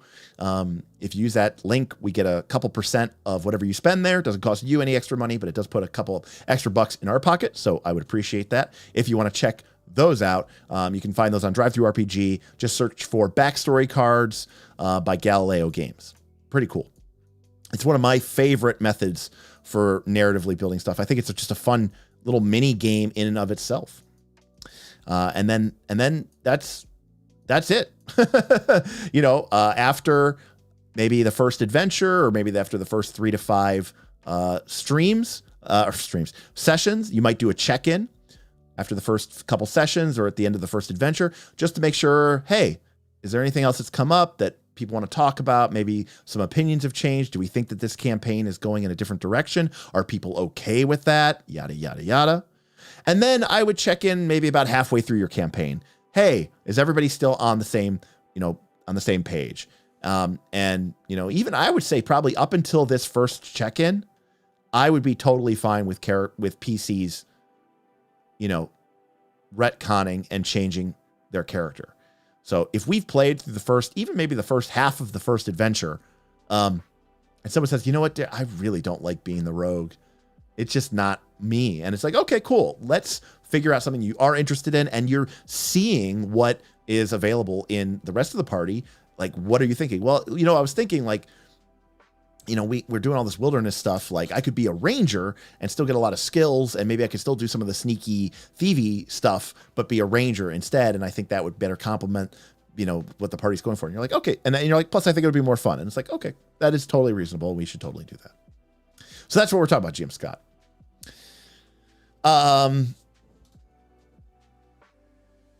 Yeah. By the way, yeah. Sorry about that, Sean. I don't know what you're talking about, Sean. Sean, great role playing Debbie. $20. Thank you. Just wanted to say this is a great convo to have. I joined my first game, never seen a TTRPG. A month in, had my DM accidentally trigger a PTSD attack. No one's fault, but it's hard to realize how much these games affect us. I mean, that just sounds like great role playing, Debbie. Dungeons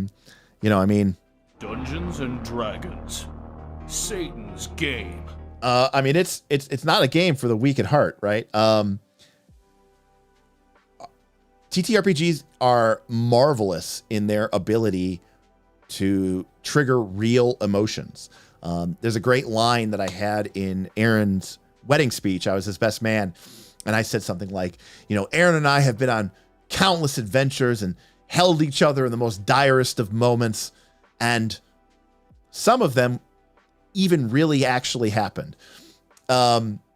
Because for us, it's like we're war buddies, because we've been through the Temple of Elemental Evil together, and we were there when the vampire wizard Gulthias almost brought the party low, and Aaron held him together with his raised dead his heal scroll that he secretly had stored in his back pocket.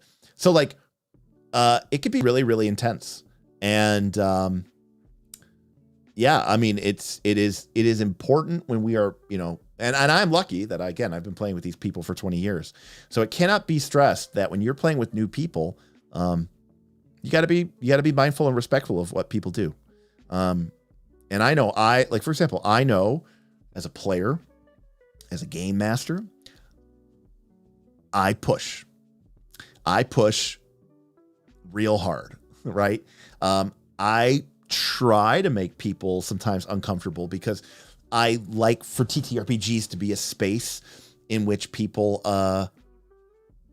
get to deal with or grapple with ideas or situations that you ideally would never be forced to deal with in real life. But RPGs give us the opportunity to explore that. But that being said, it is extremely important that we have these safety tools.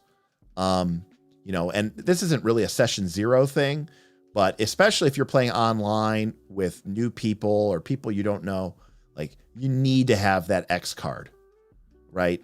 Because no matter what the lines and the veils are, something may have gotten missed in translation, something may have slipped through the cracks. You need to have a way at any given time to feel comfortable and easily to be able to say, hey, can we stop for a moment and take a step back, take a quick break, and kind of think about what we're doing here, because I'm starting to get uncomfortable. And I think that as a group, we have to be very appreciative of that. Now, as an example of this, the group should absolutely abide by that. And if you describe what is a problem and the group says, well, none of us think that's a problem, it's one of those situations where you say, okay, maybe this isn't the right group for me. But the group shouldn't go back and keep doing it. They should still respect you as a human being. Say, hey, you know what? We will table this for right now. We'll cancel this right now. We'll talk about it after the session, and we'll figure out how we want to proceed from here. But for right now, in this moment, it's off the table because we're respecting each other and we're giving each other the dignity that everybody deserves. So, hopefully, I mean, you did say the DM accidentally triggered the PTSD attack. So, that is something that is absolutely real. And, I've had moments where, especially in con games, where, I pushed a little too hard, right? And they don't really talk about this anymore, but when the X card was originally created, when it was first like floating around in the indie game movements, it was always a literal card, right? It was an index card and like a 3x5 or a 4x6 index card. And you might have 1 or 2 or 3 of them around the table. But the one side had a big X on it. And the idea was that, you could either, reach out your hand and tap the X if, things were getting out of hand. But the other side would have like a big green check mark. And this was basically like, yeah, keep going, give me more. I want this. This is what I want. Like, I want to see it. Like, I'm basically giving you like the green light. Like, I'm applauding you. Like, whatever you're doing right now, I'm in for it. Like, I remember this one time I was playing Monster Hearts in Indie Games on Demand, and I was a vampire, and no, this was a different time. I was like a witch, I think. Or no, I was a mortal, actually. And the other person was a witch, and they were trying to curse me into basically falling in love with them. And the person was kind of like describing how they had like stolen my underwear from my locker at school because the witch needs a sympathetic token in order to be able to cast their spells. And they realized, they're like, oh, I'm kind of being creepy and weird with this person I've never met before. But I was tapping the green checkbox because I was like, yeah, I love where you're going with this. Like, I don't want to I don't want to have this conversation right now in the middle of the game because it'll disrupt the flow. And you're obviously, on a hot streak. This is my way of silently saying like emojis in the chat, right? Thumbs up, thumbs up, thumbs up. Like, yes. Like, I want it. Please keep doing what you're doing. I am totally comfortable with this. I am giving you permission to take this as further. And so I think that is it's also sometimes nice to, you encourage that. Ryan asks, why did they get rid of the green check? It's a great question. Because like now the X card is the X card and it gets written about in the front of all like the PBTA games and it's this big deal. Whereas before it was more of a kind of a niche thing. And I think they wanted to stress that the X card was a safety tool. And, not a sort of a narrative thumbs up, thumbs down tool. I agree. It's a very useful tool. Giving people tools to give enthusiastic consent is awesome. I actually completely agree with all of this. In my GM bug out bag that I bring to cons, I still have my X and green checkmark cards. So mine are still double-sided. Because I do think it is a useful tool. I think part of the reason they stopped talking about that is because, they wanted to focus more on the saying no and being safe and right. And like not, instead of using it as a tool to like enthusiastically push people into being more extra, more edgy, more pushing the boundaries, right? Let's be clear here. The green checkbox was typically used to encourage people to push boundaries. And, I don't even remember what game we were playing. I think we were playing Night Witches one time. I just remember like there was a group of random strangers, but I'm 99% sure Aaron was with me and we were playing Night Witches and, by the middle of it, one of the players had like a flask of like whiskey and they had started like passing it around the table, like we were all part of the same aerial unit together, and like we were all like comrades in arms by the end of this game, because like we were, every time anybody would do anything, everybody would basically like cheer them on. Like it was like, yeah, that's so awesome. And to me, that was really empowering. I particularly, I loved that as a tool. But as you said, you could see that happening. Unfortunately, this is why we can't have nice things. Yeah, it's kind of like why we can't have nice things, right? Because it's like, you know, people will abuse it, or people will take it the wrong way or whatever. And yeah, exactly. Exactly, Forlorn. It's to avoid competing attitudes, right? You don't want to be in a situation where somebody is tapping the X at the same time that somebody is tapping the green, because now you're in a weird spot, right? And I don't want to be like political, but you know, when these things were first coming out in the indie market, you know, this was like late 2000s, like 2008, 2007, 2006. You know, things weren't, you know, as political as they are now. And the indie game market was like still pretty like edgy. Like a lot of the people playing indie games on demand were pretty edgy folks that weren't going to get triggered or shook up by a lot of stuff. They were playing indie games. You know, these were the people that 10 years earlier would have been playing Vampire the Masquerade, right? And you were playing Vampire the Masquerade because you were kind of wanted to be out there and pushing the boundaries and being a little bit edgy and you know, punk and pushing the boundaries of what's acceptable. But as indie games became sort of more mainstream, you know, you've lost some of that edginess and that some of that like, yeah, let's make it more, you know, visceral. I mean, like if you go back to Apocalypse World and you look at the Apocalypse World's principles for the GM or the agendas or whatever, one of them is to, you know, barf forth, as in like bleh, vomit forth apocalyptica, right? To really just layer it on thick and just make it this, you know, horrible apocalyptic. You know, look through the crosshairs at your players. And you know, and one of them is you know, to embrace fuckery, right? And the idea is like you're trying to make things, you know, rough and tough and, you know, just kind of edgy for everybody. And like that's not necessarily, you know, I mean, I think there's even a thing at the end of Apocalypse World that the final section is called Advanced Fuckery.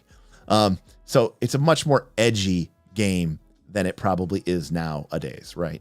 So that's where things kind of ended up coming out to. Oh my God, it's almost 10 o'clock. You guys are awesome. I've just been having fun chatting it up.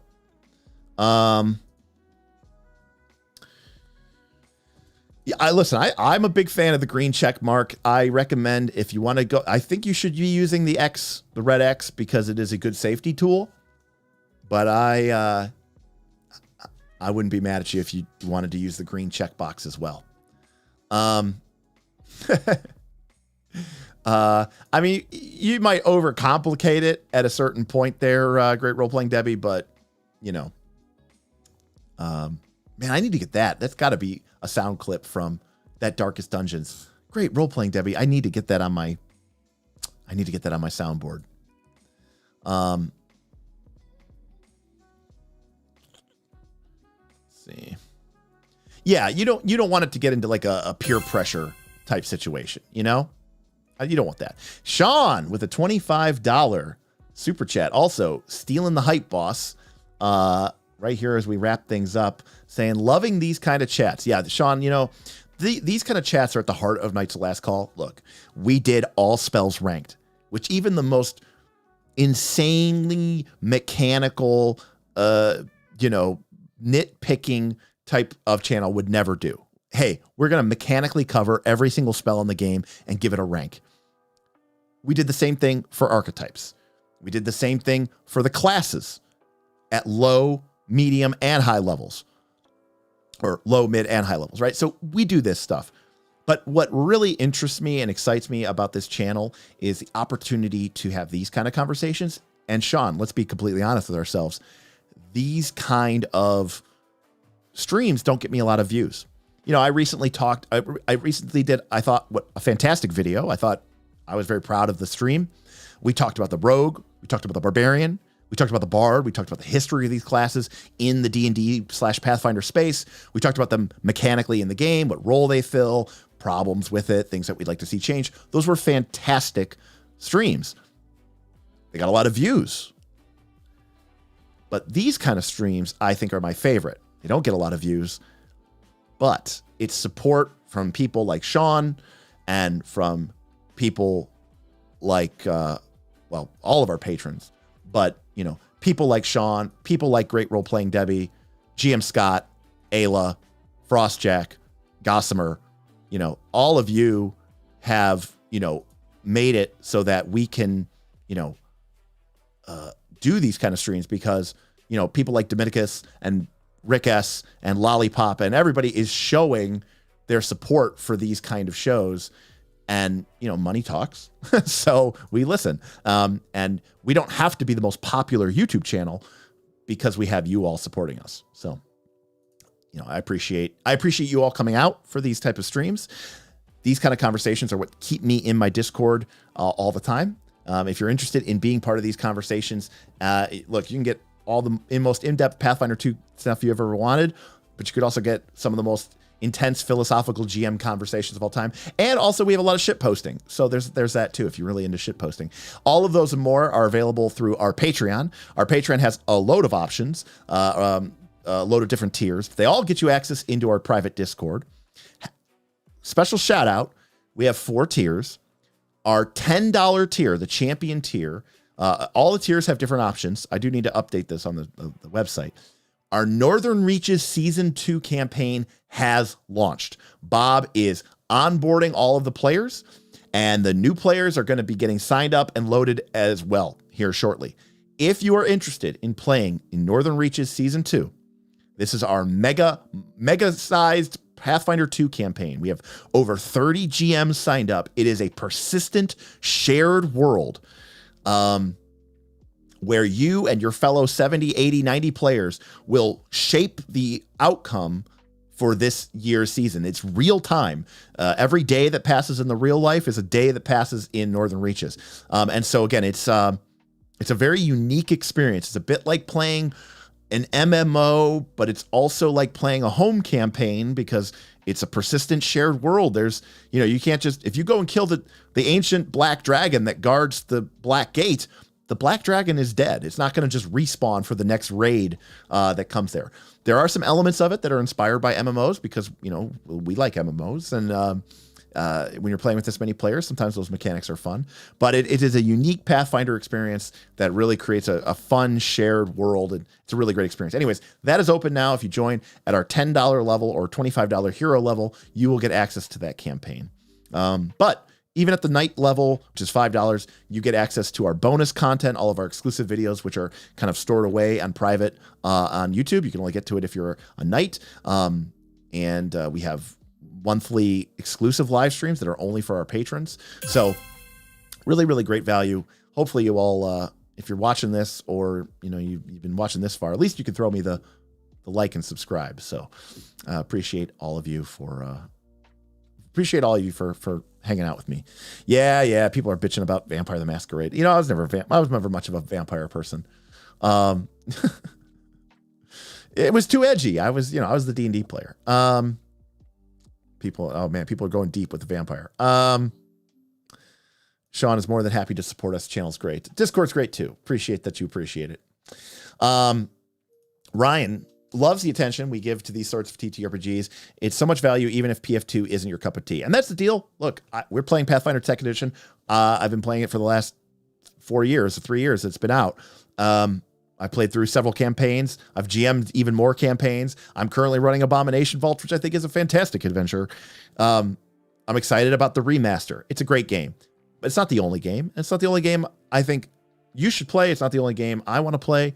There are other RPGs that do other things, and just like video games, just like board games, we play more than one of those. So RPGs can be the same way. I understand that, you know, they could be pretty lengthy. And so you might not get as many RPGs played in a year as you might video games, but that doesn't mean you have to stick with the same RPG every single time. And also we live in a era. I mean, Knights of the Last Call alone, right? We have sometimes as many as 10 community games happening a week. And a lot of those community games are not D20. They are Powered by the Apocalypse. They are Call of Cthulhu. They are somebody's weird house brew. So check it out. Aaron, I'm listening while finishing my RPG Superstar Monsters, but this stream has been very useful as I plan my next campaign. Ooh, excited. I know the deadline is pretty much, I think, next week or very, very soon, right? I'm really looking forward to going through Strange and Unusual, because I think it'll be fun for me to react to some of those monsters, but good luck in your RPG Superstar submissions. There's some pretty good stuff in there from the first couple, so should be really good. Thank you. Thank you for the reminder to like the video. I always forget. I mean, you know, it's one of those things that's sad in YouTube land, but it's like, if you tell people to like the video, you will get a lot more likes than if you don't tell people to like the video. So that's it. Tomorrow, again, I was kind of feeling ill to this today, but was able to take the day off, rest, recover, take a bunch of ibuprofen and some Tums. I was feeling nauseous. Felt better. Came on here, jam with you all. I thought it was going to be a quick stream because, you know, I was like, I'm feeling a little off, but you had great questions, great vibes. You guys always do a great job of making this fun. We are going to be probably playing some Traveler tomorrow, so looking forward to sharing some experiences with that. At least we're going to be making characters, having our own little session zero. It's weird because it's like a session zero for a campaign that we probably won't actually play that much, but we all want to just try it out and roll some characters and play around with the starship rules and, you know, just have some fun with it. So it should be interesting. None of us really know how to play the game, so it'll be a nice, sometimes it's fun to be utterly clueless about what we're doing. So yeah, I'm excited as well too. Thank you, Frost Jack. And of course, if you have any questions, if you're on the Patreon, you know, send me a ping. Let's talk about it in KLLC content chat. You know, happy to talk about session zero advice and, you know, figuring stuff out about a particular problem or issue. And that's what this community is here for. So we absolutely need a summary stream. Oh, I'm sure I will be taking notes, GM Scott. I might even bring my my little portable audio recorder and just set it in the middle of the table. If you ever heard the Secret Lost Legend of the Five Rings episode, which is a Patreon exclusive, it's audio only. Audio quality is kind of crap because it's just a audio recorder set in the middle of a table. But if you ever heard that, like, I'm thinking of doing something similar to that for the Traveler. Smith's commentary on his character turns out would be a blast. Also, just as we're kind of wrapping up here, GM Scott and another patron, GM Scott, I can't remember which one, kind of really, I don't know, the other day convinced me, but I really like the idea. I know Rules Lawyer recently did a battle in 5e versus a battle in PF2. And I think that idea is fine, but I really love the idea of doing something more off the cuff, right? Instead of Pathfinder 2nd Edition and Dungeons & Dragons 5th Edition, which honestly, quite frankly, to me are very similar. I love the idea of doing a combat and trying to do it and maybe even editing it. Maybe doing it live would be painful, but maybe it'd be more fun if it was live. But like doing the same combat in like, you know, a D20 game like Pathfinder 2, then doing it like in Dungeon World, and then doing it like versus D, and then doing it in like Forbidden Lands, and like showing the same combat from like, and then doing it like Conan 2D20 from Modiphius, right? Like doing it in like 6 or 7 or 8 completely different systems, and trying to do it in such a way that each combat somehow only takes like 20 minutes. I don't know if that's even remotely possible, because that way, like, you could get through, you know, 6 or 7 or 8 combats in like a 3-hour stream. And it'd be really interesting to see like how different things respond and react based off of a different idea. So I don't know what the best way is to do that stream, but if you have an idea about how we could structure that to make that a success, let me know in the comments, or if you're a patron, let me know in KLLC Combat chat, because I would like content chat. I would like to know. All right. Well, I think I'm going to wrap that up saying, I hope everybody has a great weekend, and I certainly hope that you take some of this advice to heart, and that your next session 0 goes very successfully. So thank you again to our incredible patrons. Thank you again to the laundry list of people who came out tonight and supported us with tips and super chats.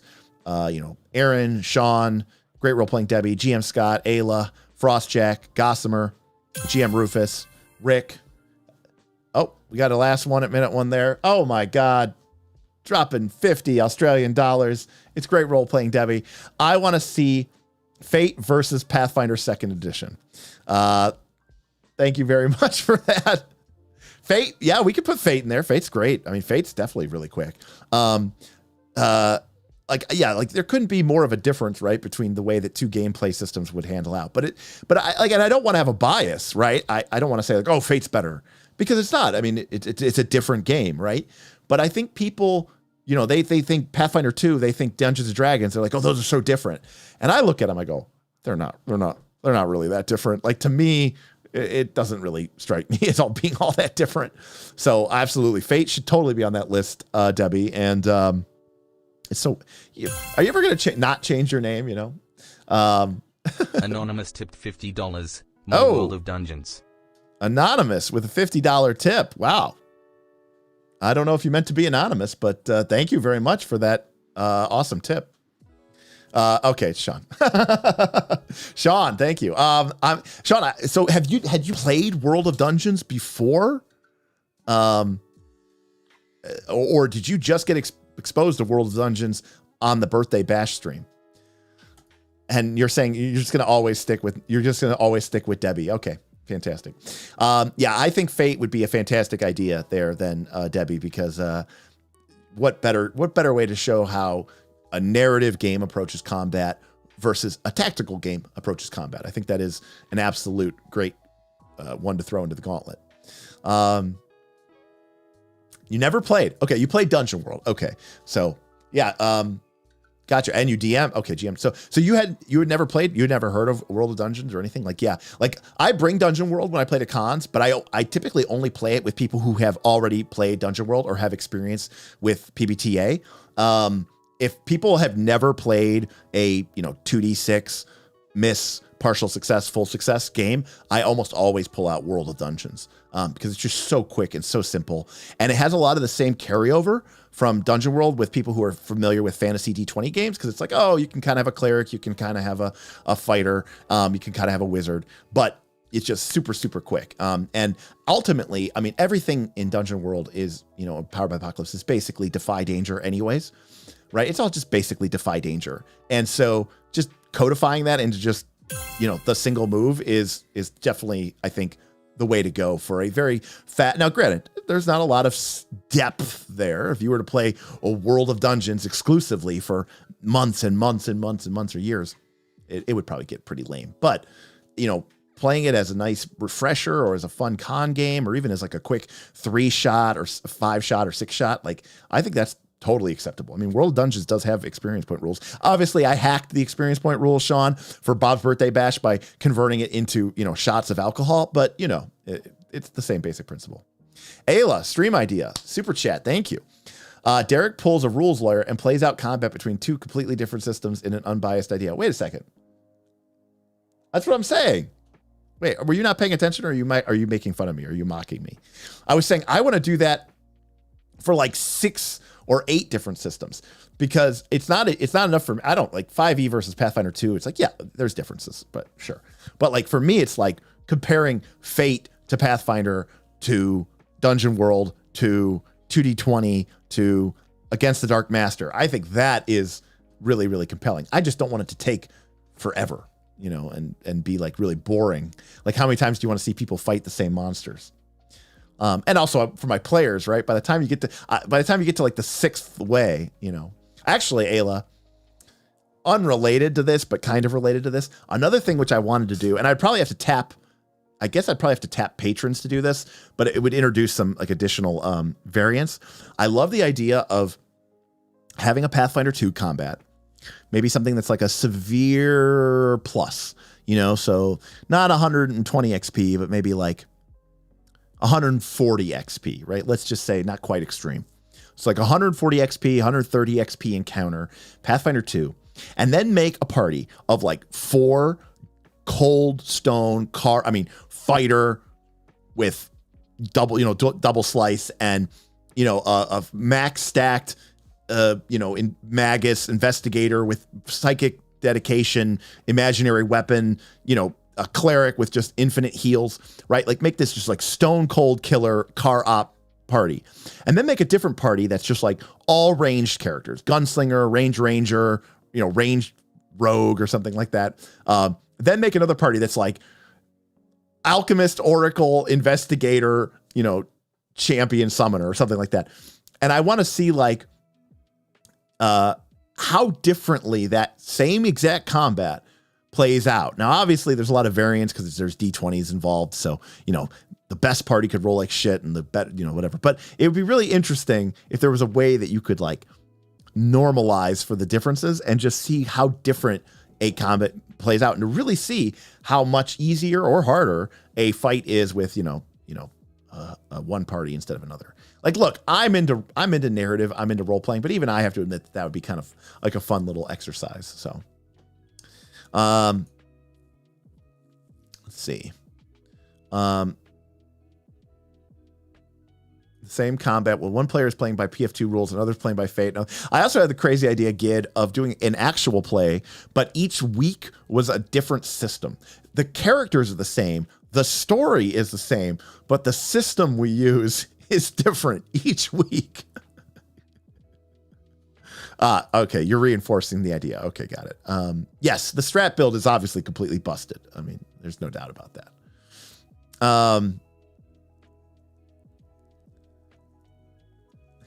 Use hero points for a nat 10. Oh, snap, I tune in every week. Yeah, I mean, it could be like a fun little series, right? Where we do like 8 or 9 or 10 of these, or like not 8 or 9, but like we do like 4 or 5 of them, and each week we do like 2 systems. Maybe we cover 2 systems in an episode. It's not actually the worst idea. That's actually pretty reasonable. All right, everybody, it's past my bedtime.